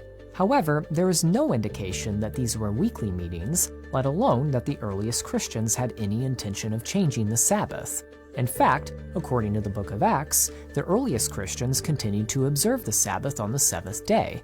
Luke records that it was Paul's custom to worship in the synagogue on the Sabbath, just like it was Jesus' custom. According to New Testament scholar Harold Weiss, the New Testament shows that the Sabbath occupied a prominent position in the early Christian communities. Since the Bible does not support replacing the seventh-day Sabbath with Sunday, how did we get to where we are today with most Christians worshiping on Sunday instead? We will explore that question soon, but first, while the transition from Sabbath to Sunday began early in Christian history, many might be surprised to learn that this change was not immediate, nor was it universal among Christians. For instance, two 5th century church historians, Socrates Scholasticus and Sozomen, testify that almost all Christians outside of Alexandria and Rome continued to observe the Sabbath alongside Sunday. As scholar Kenneth Strand observes, this evidence demonstrates that, quote, even as late as the 5th century, almost the entire Christian world observed both Saturday and Sunday for special religious services. So, the earliest Christians did not consider Sunday a replacement for the Sabbath. Again, outside of Alexandria and Rome, most Christians observed both days. So, what happened? Well, during the 1st and 2nd centuries AD, there was a growing conflict between Jews and the Roman Empire.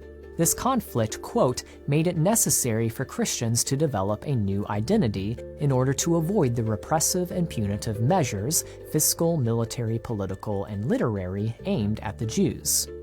In Alexandria and Rome, where persecution of Jews was especially fierce, there was a strong motivation to disassociate Christianity from Judaism. This led to the Christian communities in those places abandoning Sabbath observance early on. But once again, these motivations were not universal. As we saw earlier, most Christians living outside of Alexandria and Rome continued to observe the Sabbath in addition to Sunday as late as the 5th century AD. In any case, the earliest Christians did not consider Sunday a replacement of the Sabbath. Sunday was its own religious day. In fact, originally, Sunday was not even a day of rest. So, how did Sunday eventually become recognized as the quote-unquote Christian Sabbath? Well, on March 7th, 321 AD, the Emperor Constantine decreed that Sunday would be a day of rest. Christian historian Justo Gonzalez summarizes the significance that this edict had for Christians. Now that Sunday became a day of rest, civil laws had to determine what work was lawful on that day. This was soon followed by ecclesiastical laws also determining which activities were allowed on Sunday and which were forbidden.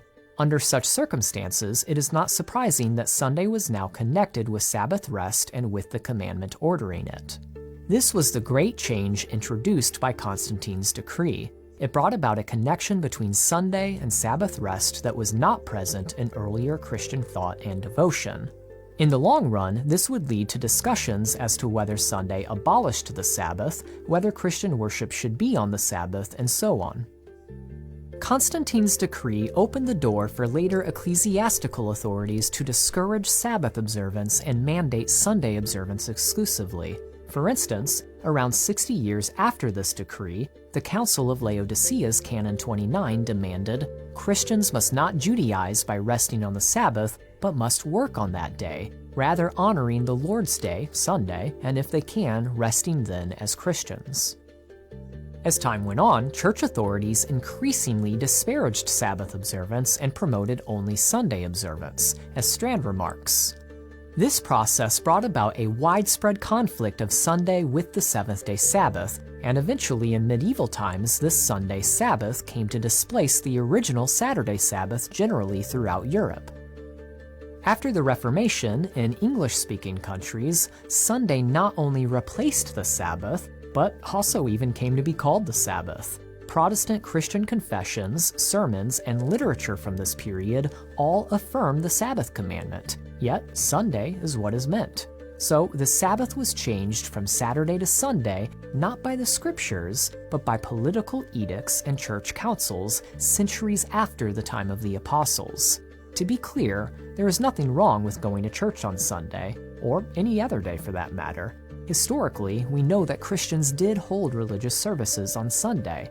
However, there is a problem when we break commandments for the sake of keeping traditions. We must not be like the Pharisees whom Jesus rebuked by saying, "You have a fine way of rejecting the commandment of God in order to establish your tradition."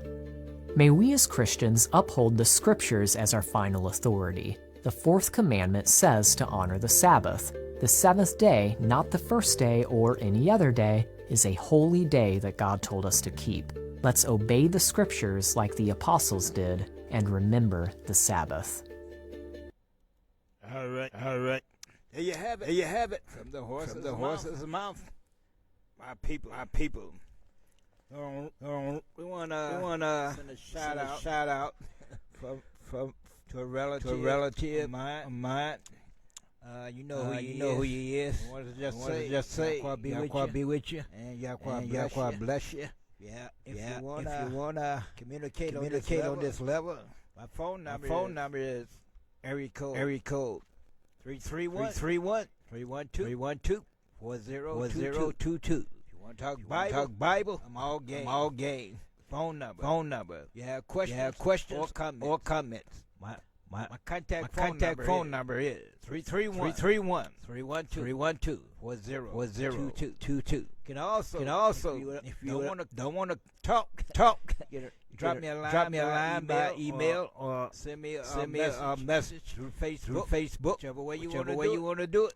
My email is yhrael@gmail.com. Let's get back to this. What day is the biblical day of worship? We have to redo part number 8 because we didn't have any vocals. I mean, we heard the clips and we heard the music, but we didn't hear no brother Yagda.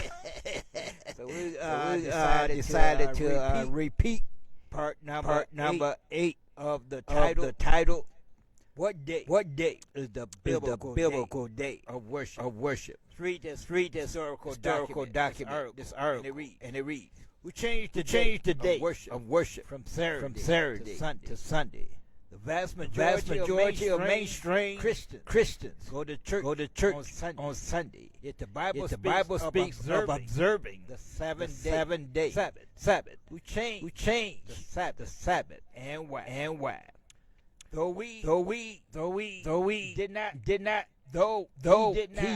stop much of the persecution of Christians as a whole. Same he did more to introduce sun worship to Christianity than any for him.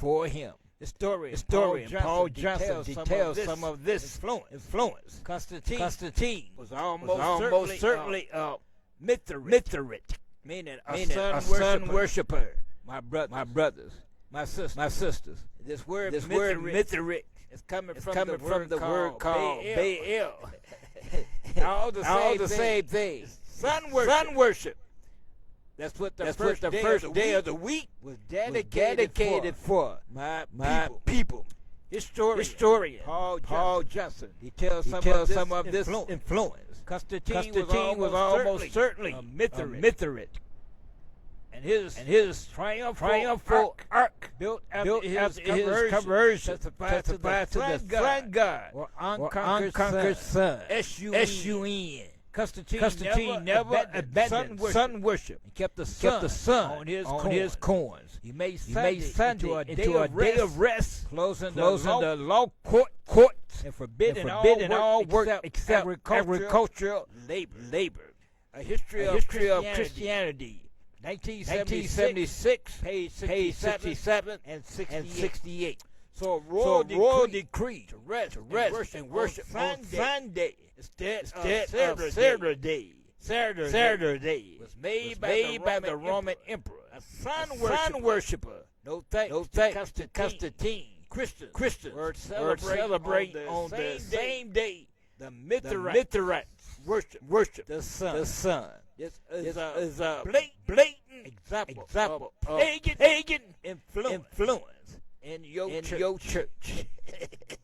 My brothers, my sisters, Christianity now hold a service on the vulnerable day of the sun became so confused in their worship that during the reign of Emperor Julian, Johnson notes the bishop of Troy told Julian he had always prayed secretly to the sun. But when you get down on your knees on the first day of the week, my people, you are praying to the sun, God. Well, you can trace all the way back to Baal. Well, you can trace back to Nimrod and his mother and wife, Semiramis. We covered all this good stuff. Page 67. Thus Christianity took on a major facet of pagan sun worship that lives on today. But due to Constantine's influence, worshiping on Sunday. So if you worshiping on the first day of the week, my people, it was dedicated to the worship of the sun. See if we can run this 30 minutes on down with some scriptures. My people. The book of Ecclesiastes, chapter 33. You want to pick it up at verse number 3, and it reads, Sirach and the Apocrypha, chapter 33, verse number 3, and it reads, a man of understanding trusted in the law, and the law is faithful to him as an oracle. Verse number 4 reads, prepare what to say, and so thou shalt be heard. Bad up instructions, and then make an answer. Going to drop down to verse number 7. And we want to read a little bit of this. My people. Ecclesiastes, Sirach 33, verse 7. Why do one day excel another, when all the light of every day in the year is of the sun? Verse number 8, it reads, By the knowledge of Yahweh, they were distinguished, and he altered seasons and feasts. Verse number 9. Some of them have he made high days, and hallowed them. And some of them have he made ordinary days. My people. Some of them he made high days, and hallowed them. And one of those days was the seventh day of the week. What the world called Saturday. He sanctified and blessed. We'll read a little bit out of the book of Jubilees, chapter 2. And we're gonna pick it up at verse number 17. We're gonna read a little bit of this from the book called Jubilees. My brothers, my sisters. Book entitled Jubilees, or some people refer to it as the Little Genesis. And it reads, page number 17. And he gave us a great sign, the Sabbath day. And we should work 6 days, but keep Sabbath the seventh day from all work. Verse number 18. And all the angels of the presence, all the angels of sanctification. These two great classes, have bid us to keep the Sabbath with him in heaven and on earth. Verse number 19. And he said unto us, Behold, I will separate unto myself a people from among all the people. And these will keep the Sabbath day. And I will sanctify them unto myself as my people. And will bless them as I have sanctified the Sabbath day. And to sanctify it unto myself. Even so shall I bless them. And they will be my people. I shall be their Yahweh. Verse number 20. And I have chosen the seed of Jacob from among all that I have seen. Now I've written him down as my firstborn son. And I've sanctified him unto myself forever and ever. I will teach them the Sabbath day, that they may keep Sabbath their own from all work. Verse 21. Does he created therein a sign in accordance with which they should keep Sabbath with us on these 7 days, to eat and to drink and to bless him who have created all things as he had blessed, sanctified unto himself a special people above all people, that they should keep Sabbath together with us. I want to drop down and read a little bit more. We're going to pick it up at verse number 27. And it reads. Read a little bit more out of this book of Jubilees. Gonna pick it up at verse number 27. And it reads. And whoever profanes it shall surely die. Whoever doeth thereon any work shall surely die eternally. That the children of Israel observe this day throughout their generations, and not be rooted out of the land. For it is a holy day and a blessed day. Verse 28. And everyone who does. Let me get that right. And everyone who observe it and keep Sabbath from all work. All his work will be righteous, holy, blessed throughout all the days, like unto us. Verse 29. Declare say to the children of Israel, law of this day, that they should keep Sabbath their own, that they should not forsake it in the error of their mind, that it is not lawful to do any work thereon, which is unseemly to do their own pleasure. That they should not prepare their own anything to be eaten or drink. And that it is not lawful to draw water, or bring in or take out their own to their gates any bird which they had not prepared for themselves on the 6th day in their dwelling. Verse 30. And they shall not bring in or take out from house to house on that day. That day is more holier and blessed than any jubilee day of the Jubilee. Oh, this keep Sabbath in the heaven, for it was made known to any flesh. Keep Sabbath on the earth. Verse 31. The Creator of all things blessed it. But he did not sanctify all people and nations to keep Sabbath their own. But Israel alone. them alone permitted to eat and drink and keep Sabbath there on the earth. Verse 32.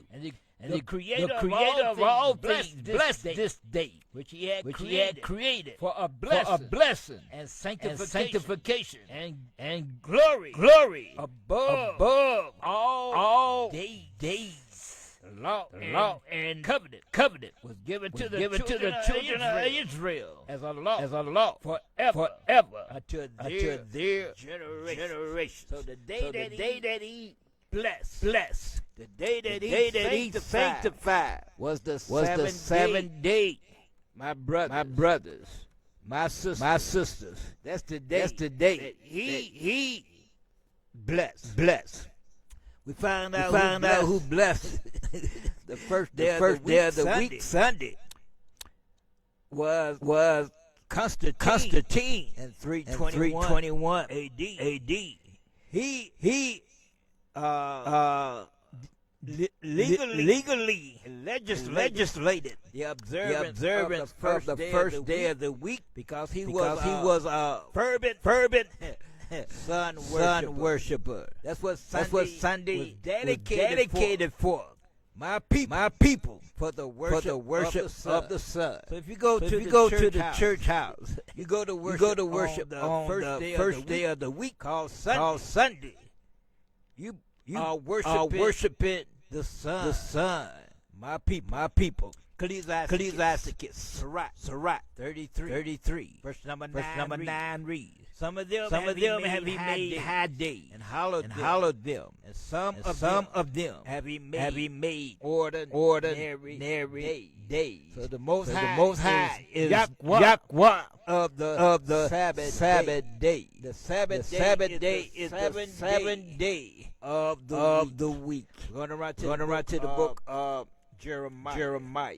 We're winding this thing down now. I think we might have a good live broadcast tonight. On the Shabbat, like I said, you hear the clips, and you can also hear the music. But no brother, Yahweh Israel. We just writing his jibber jabber. Couldn't hear a thing what he was saying, right? We're gonna run to the book of Jeremiah. We're gonna wind this thing down now. Want to run to Jeremiah chapter 17. And want to pick it up at verse number. Pick it up at verse number 1. Jeremiah 17 and verse number 1. And it reads. Book of Jeremiah 17. You want to peep at verse number 1. Book of Jeremiah 17. Verse number 1 reads. The sin of Judah is written with the pen of iron, and with the point of a diamond. It is graven upon the table of their mind, and upon the horns of your altars. While their children remember their altars and their groves by the green tree upon the high hills. Verse 3. O my mountain, in the field, I will give thy substance and all thy treasure to the spoil, and thy high places for sin throughout all your borders. We're gonna drop down to verse number 19. My people. Book of Jeremiah, the seer, the prophet. Chapter 17, verse number 19 reads. Thus saith Yahweh unto me. Go and stand at the gate of the children of the people. Children of the people. Whereby the kings of Judah come in, and by the which they go out. And all the gates of Israel. Verse number 20. And say unto them, Hear you the word of Yahweh. You king of Judah, and all Judah, and all the inhabitants of Israel, enter in by these gates. Verse number 21. Thus saith Yahweh, take heed to yourself, and bear no burden on the Sabbath day. Sabbath day is the seventh day. What they call Saturday. Sabbath day is Friday evening to Saturday evening. The bring in by the gate of Israel. Verse number 22. Did carry forth a burden out of your houses. Sabbath day. Neither do you any work. But hallow you the Sabbath day, as I commanded your fathers. Verse number 23 reads. But they obeyed not. Neither inclined their ear, but made their neck stiff, that they might not hear nor receive instructions. So Yahweh got a remedy for those that refuse to hear what is written. Right? He got a remedy. And we're gonna read that in the book of Second Thessalonians, chapter 2. Verse number 1. You got a remedy. The book of Second Thessalonians chapter 2. Verse number 1 read. And we beseech you, brethren, by the coming of our Yahweh the Hamashiach, the anointed one, the one that you call sweet baby Jesus, and by our gathered together unto him. Verse number 2. That you be not soon shaken in mind, or be troubled, either by spirit, nor by word, by letter, as from us, as that the day of the Hamashiach, the anointed one, at hand. Verse number 3 reads. The book of Second Thessalonians 2, verse number 3. Let no man deceive you by any means. For that day shall not come, except there come a falling away first, and that man of sin be revealed, the son of perdition. Verse number 4 reads, who opposes. We read that they what was that repudiated. I mean, this thing just sound as can be, right? They repudiated. Let's go back and read that. I don't want to butcher it, but I want to go back and read that right now. Because they oppose. Want to find out who opposed Yahweh's 7-day Sabbath. Who opposed it? Want to go back and read that article. Right here, right now. Roman Catholics and Protestants confession about Sunday. The vast majority of Christian churches today teach the observance of Sunday, the first day of the week, as a time for rest and worship. Yet it is generally known, freely admitted that the early Christians observed the 7 days. We went to Acts chapter 13 and proved that point, right? They kept the Sabbath is the 7 days. And when they got to the church house, they went right up and down the aisle, hooping and hollering. They began to teach from the law and the prophets. My people. The vast majority of Christian churches today teach the observance of Sunday, the first day of the week, as a time for rest and worship. Yet it is generally known, freely admitted, that the early Christians observed the 7 days as the Sabbath. How did this change come about? History reveals that it was decades after the death of the apostles that a political religious system repudiated the Sabbath of Scriptures and substituted the observance of the first day of the week. The following quotations, all from Roman Catholic sources, freely acknowledge that there is no biblical authority for the observance of Sunday, the first day of the week. That it was the Roman Church that changed the Sabbath to the first day of the week. So we know who opposed now. we know who confess, right? Roman Catholic and Protestant confession about Sunday. So let's get back to our scriptures here. Let's get back to what we was on. We got about a good 20 minutes to wind this thing down. My brothers, my sisters. I'm brother Yagda Israel. Once again. I'm sending it out. Shalom. Yahweh be with you. To all those that are online listening to the live broadcast tonight. We are coming live from the shack. I can be contacted at my phone number for contact questions or comments. It's 331 312 4022. Once again. Questions. Comment. I can be contacted at my phone number is 331 312 4022. And I also can be contacted at my email address. If you want to drop a line to my email, please do so. Whether you like the broadcast or not, drop me a line.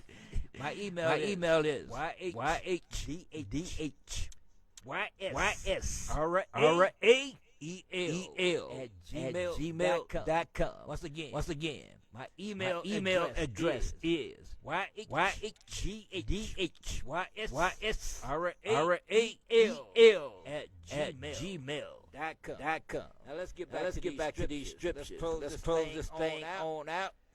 2 Thessalonians 2.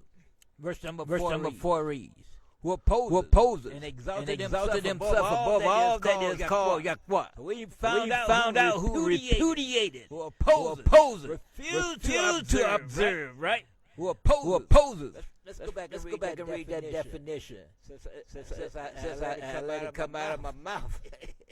Go back and read that again. The definition for that word called repudiated, right? Repudiate. Verb. To refuse to accept. Especially to reject as unauthorized or as having no binding force. To reject as untrue or unjust. To refuse to acknowledge or pay. To refuse to have anything to do with my people. So somebody opposed Yahweh's statute laws and commandments. My people, my brothers, my sisters. Let's go back to that scripture. The book of 2 Thessalonians 2, verse 4. Who oppose and exalted himself above all that is called Yahweh, or that is worship. So that he is Yahweh, sitteth in the temple of Yahweh, showing himself that he is Yahweh. So somebody got a mark. They came up with their own mark. They refused to accept what Yahweh.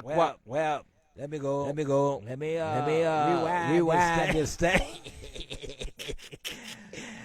The Sabbath day was not given to the other 17 nations. Let me see if I can put this thing in reverse. I want to go back to that Sirach. We want to run to chapter 17. Book of Sirach. Ecclesiasticus. Chapter 17. And we want to pick it up at about verse number 10. We want to get the players on the table. Ecclesiasticus chapter 17, verse 10. And the elect shall praise his righteous name. We know the elect is the 12 tribes of Israel, right? And we're going to drop down to let me see how far we want to go down with this. We're going to drop down to verse number. Let me see what we want. I think it's about verse number 13. Let me see if I'm on point. Did I hit the nail with the hammer or what? The book of Sirach, Ecclesiasticus, chapter 17. You want to pick it up at verse number 16. I didn't hit that nail on the head. Ecclesiasticus 17, verse 16. My people, and it reads, every man from his youth is given to evil. Neither could they make to themselves fleshly minds. First stony. Verse number 17 reads, for in the divisions of the nations, the whole earth, he set a ruler over every people. So we done covered that in the beginning in Genesis, after the flood, there was 17 nations, right? You had seven nations coming from the bloodline of Japheth, the youngest son of Noah. You had four nations that came out of the bloodline of Ham, who is the progenitor of the dog races, but not the Negro. We're the divisions of the nation of the whole earth. You had five nations that came out of the bloodline of Shem.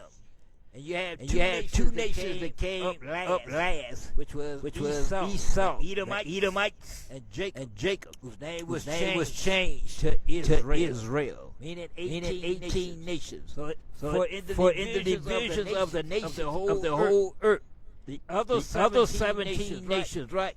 You set a ruler over every people, but Israel is Yahweh's portion. Let's read that. I mean. Let's see. Yahweh in action. We're gonna go back to this book of Jubilee. I want to pull out when he said concerning the other nations. Let me see if I can find that statement in the book of Jubilee. See if I can run it down right quick. I need that statement right about now. Right about now, my brothers, my sister. See if I can find that statement in the book of Jubilees. How he dealt. Jubilees chapter 25. Make that 22. We want to look at this right quick. Jubilees chapter 22. We want to follow up with that statement. For in the divisions of the nations of the whole earth, he set a ruler over every people. But Israel is Yahweh's portion. Let me see if I'm in the right place at the right time. My people. Am I in the right place at the right time? I don't see what I need there, so I guess I'm not in the right place. See if I can write this statement down, though. I need to run this statement down. Oh, is that it? Oh, that ain't it. See if I can run this statement down right quick. My people. It's a statement in the book of Jubilees. I thought I had my ducks in order, but apparently not. One statement I want to pull out of this Jubilee. Yahweh made a statement concerning the other nations. In particular, the major two nations. You know, the ones that are up under the banner of Christianity, and the ones that up under the banner of Islam. My brothers, my sisters. I'm reading out of the book of Jubilee, chapter 15. We're gonna pick it up at verse number 29, and it reads: Jubilee 15, verse 29. In my book, it's on page number 67, and it reads. For the commandment is ordained for a covenant, that they should observe it forever among all the children of Israel. Verse 30. Ishmael. Now they say that Ishmael is the progenitor of what we know today as the Arab nations. My brothers and sisters, they descended out of the bloodline of Ishmael. And they know that. They claim Ishmael. They claim it. Verse number 30. For Ishmael and his son and his brethren, brothers, and Esau come up out of Isaac, the oldest son of Isaac, who was the progenitor of what we know as the red people, what they call white people today. They descended from the bloodline of Esau. Christianity and Islam. Let's see what Yahweh say. For the commandment is ordained for a covenant, that they should observe it forever among all the children of Israel. Verse number 30. For Ishmael, so-called Muslim, Islam, and his son, and his brother, Esau. Yahweh did not cause to approach him. He chose them not because they are the children of Abraham. Because he knew them. But he chose Israel to be his people. Verse 31. And he sanctified it and gathered it from among all the children of men. There are many nations and many people. And we just covered that 18 nations in the book of Genesis chapter 10. And Genesis chapter 25. We come up with 18 nations. And everybody that exists today descended from the bloodline of Japheth, bloodline of Ham, or one of the sons of Shem. Verse number 31, and it reads, and he sanctified it, gathered it from among all the children of men. But there are many nations, many people, and all are his. And over all have he placed spirits in authority to lead them astray from him. So he placed spirits over the other 17 nations, and he said to keep them from away from him, right? I want to read right here. How much time I got? My time is running out. But we get back to it. I want to read this article out of my book. I mean, this is a good book to have. It's got some very good information in it. It's called the Calendar. Let me see if I got a publishing date on it. See if I can pull out the publishing date. It says from New York to Sydney, Cairo, to Hong Kong, all over the world. We celebrate the arrival of the year. Well, that ain't got nothing to do with the publishing time frame there. I don't know what they're talking about. All right. Let's see if they got anything about the publishing in this book. But you can pick it up at almost any bookstore. I'm quite sure Amazon, Borders, or whatever bookstore you frequent. You can grab this little book. It's got some very interesting information. And I want to read passage from page number 33 in this book called The Calendar, History, Lore, and Legend. Lore and Legend. L-O-R-E. And it reads page 33. Yagda Israel were the first people to organize their life fully on the weekly cycle. To them, the week was justified by Genesis. Yahweh had created the world in 6 days and rested on the seventh. During the Babylonian captivity in the 6th century B.C., Yagda Israel began strict observance of the Sabbath, was Shabbat. The period of the rest on the seventh day, and organize their life around the rhythm of the week, and able to pray in the temple during their exile. They created in time what they had lost in space, given one day out of seven, Saturday to Yahweh. The use of the week spread throughout. The use of the week spread thereafter throughout Asia Minor, Greece, Alexandria, to Rome. It reached India in the 5th century. Then the Far East, where it probably appeared in the 9th century, following Israelite models. The other monotheistic faith also devoted one day of the week to Mithra, the sun god. Sunday for Christians. Friday for Muslims. These groups also created a new binary rhythm, alternating regularly between rest and work, ordinary and extraordinary days. This rhythm proved useful in organizing societies. It is now observed all over the world. Let's say these Muslims, Ismail, and these Christians, Esau. They came up with their own thing. We read that Yahweh didn't want them nowhere near him, right? So they came up with Sunday, first day of the week for those so-called Christians, right?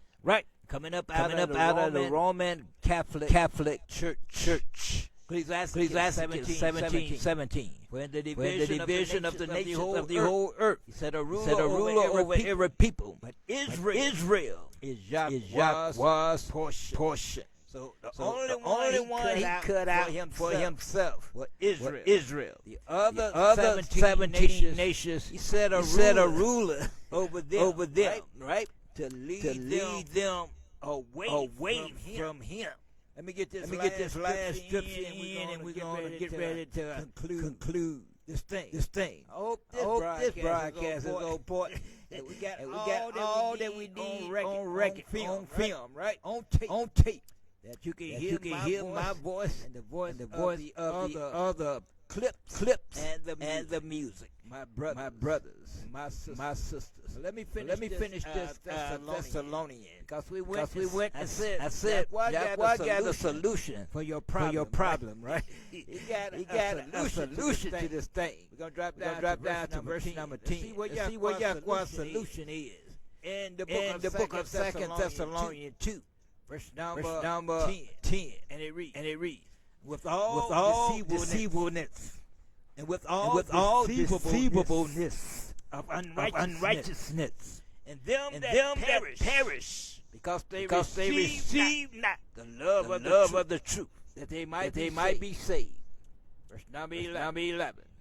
For this cause Yahweh shall send them strong delusion that they should believe a lie. Verse number 12. That they all might be damned who believe not the truth, but had pleasure in unrighteousness. And Sunday, if you're observing the first day of the week, I don't care how big your house is. That is dedicated to the worship of the Son. It was blessed and sanctified by Constantine in AD 321. We have been endeavoring bring forth biblical historical information from the Bible, from historical books and records. Name of the broadcast is Let Your Light Shine. Title of the teaching today is what day is the biblical day of worship? Part number 8. We on the repeat. You know, say play that song again. But we playing that song again. Hopefully we got everything on record. And I can go ahead and delete that first edition.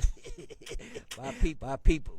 The name of the broadcast is Let Your Light Shine. Title of the teaching today is what day? The biblical day of worship. Once again, I'm Brother Yagda Israel from the fourth son of Jacob, whose name was changed to Israel. In English, it's pronounced Judah, Israel. My contact information. I can be contacted by phone for all questions, comments at 331-312-4022. It can also be contacted by email at ysrael@gmail.com. Once again, let me repeat that.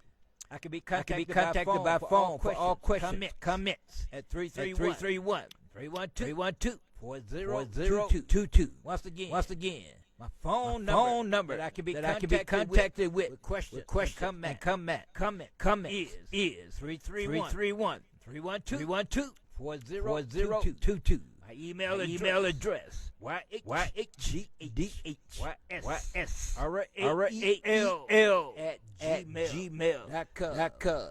My people. Once again, I want to say to the 12 tribes of Israel that is scattered to the four corners of the globe. Yahweh be with you, and Yahweh bless you. Shalom. Shalom. Shalom. Shalom. Shalom.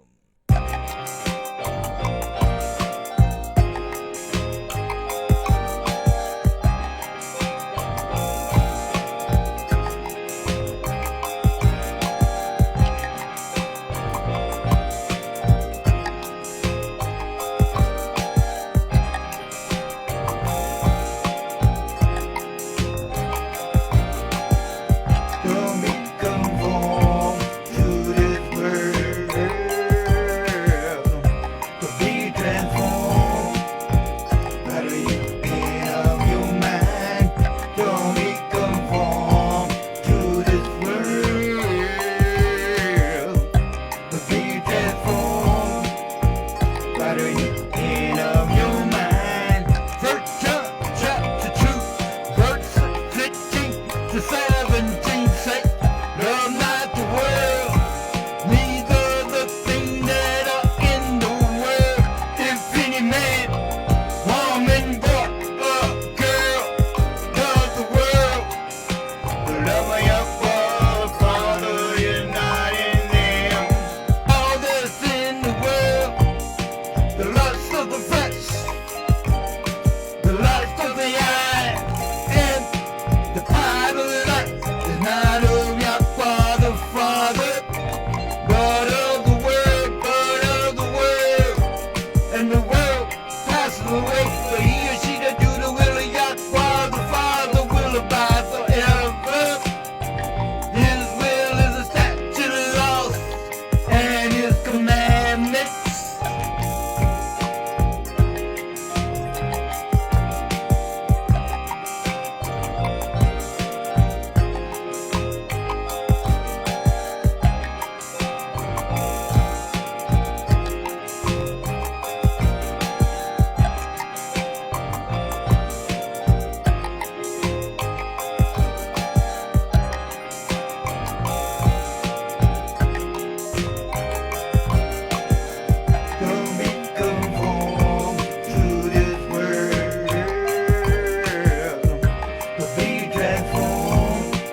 that the friendship of the world is mercy we are.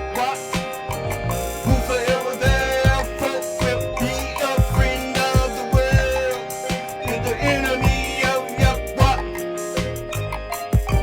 From the east to the west, from the north to the south, from the head to the toes, the whole world lies in wickedness.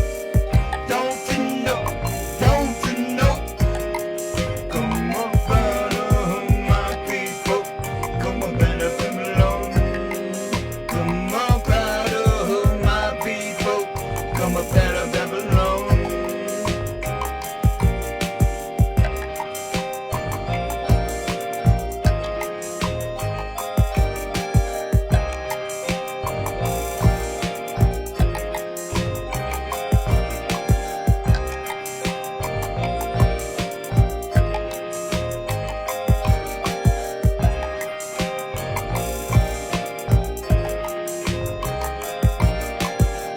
Don't be conformed to this world,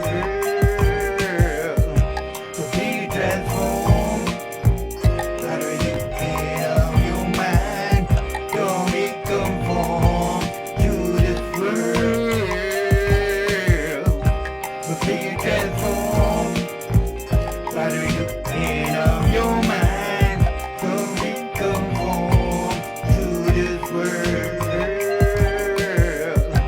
but be transformed by the renewing of your mind. Don't be conformed to this world, but be transformed by the renewing of your mind.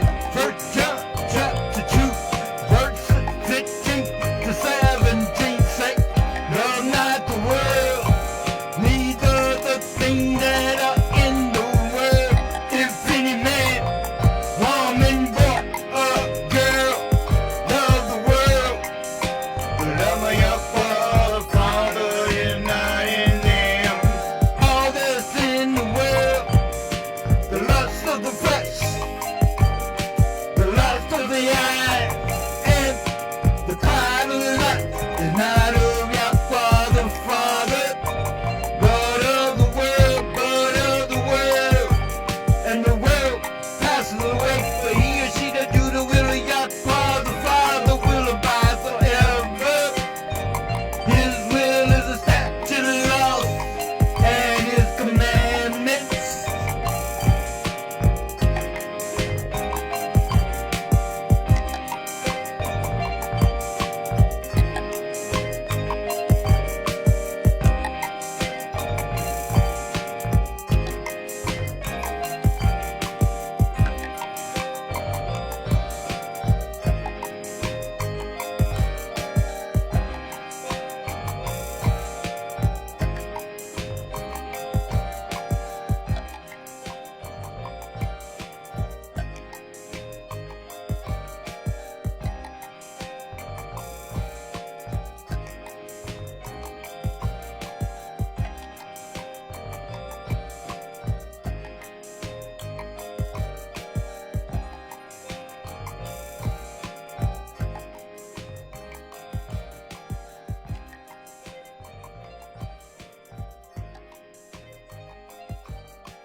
much different than anything I had heard.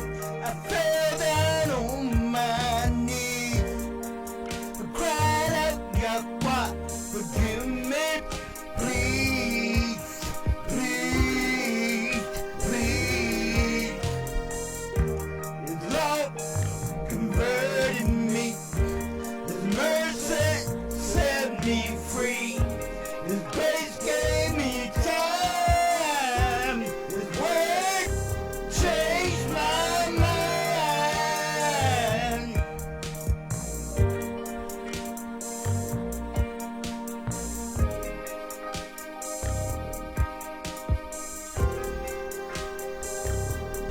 It was grace. Ooh, His grace, His grace that lifted me, set me free. Grace, ooh, His grace, His grace that lifted me, set me free. Grace, the Lord converted me. Grace, mercy set me free. Grace gave me time. Work changed my mind. His grace, that lifted me, set me free.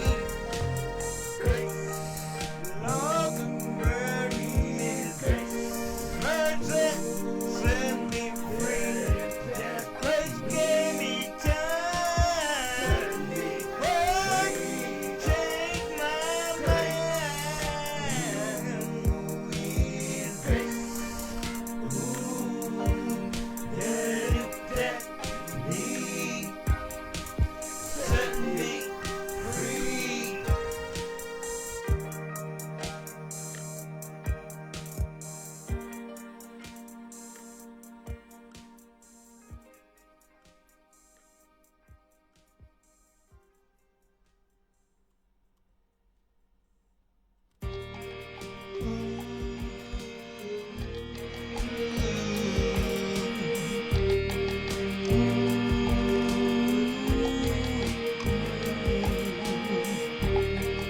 As I open my eyes to another day,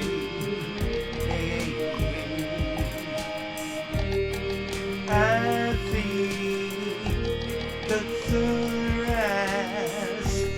and I begin to say, ooh, Yahweh creation, ooh, it's so amazing, so marvelous,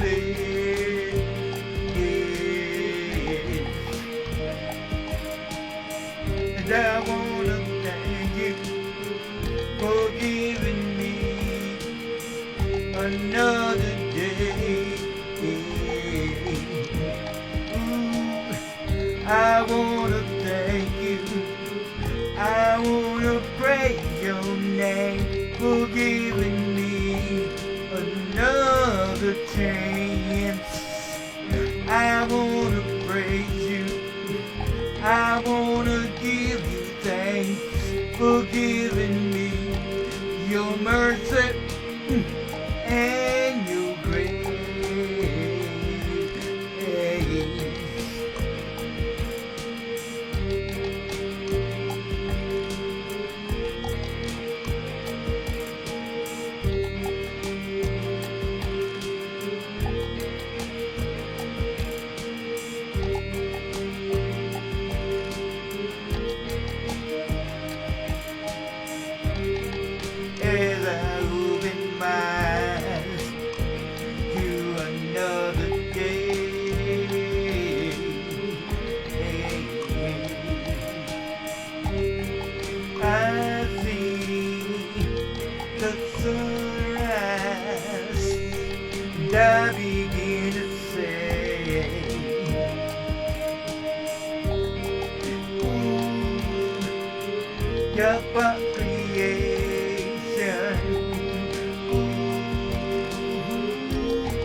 It's so amazing. So marvelous.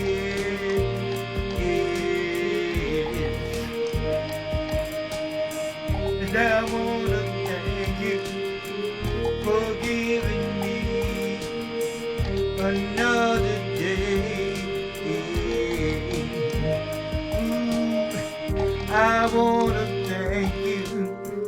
I wanna praise your name for giving me another chance. I wanna praise you. I wanna give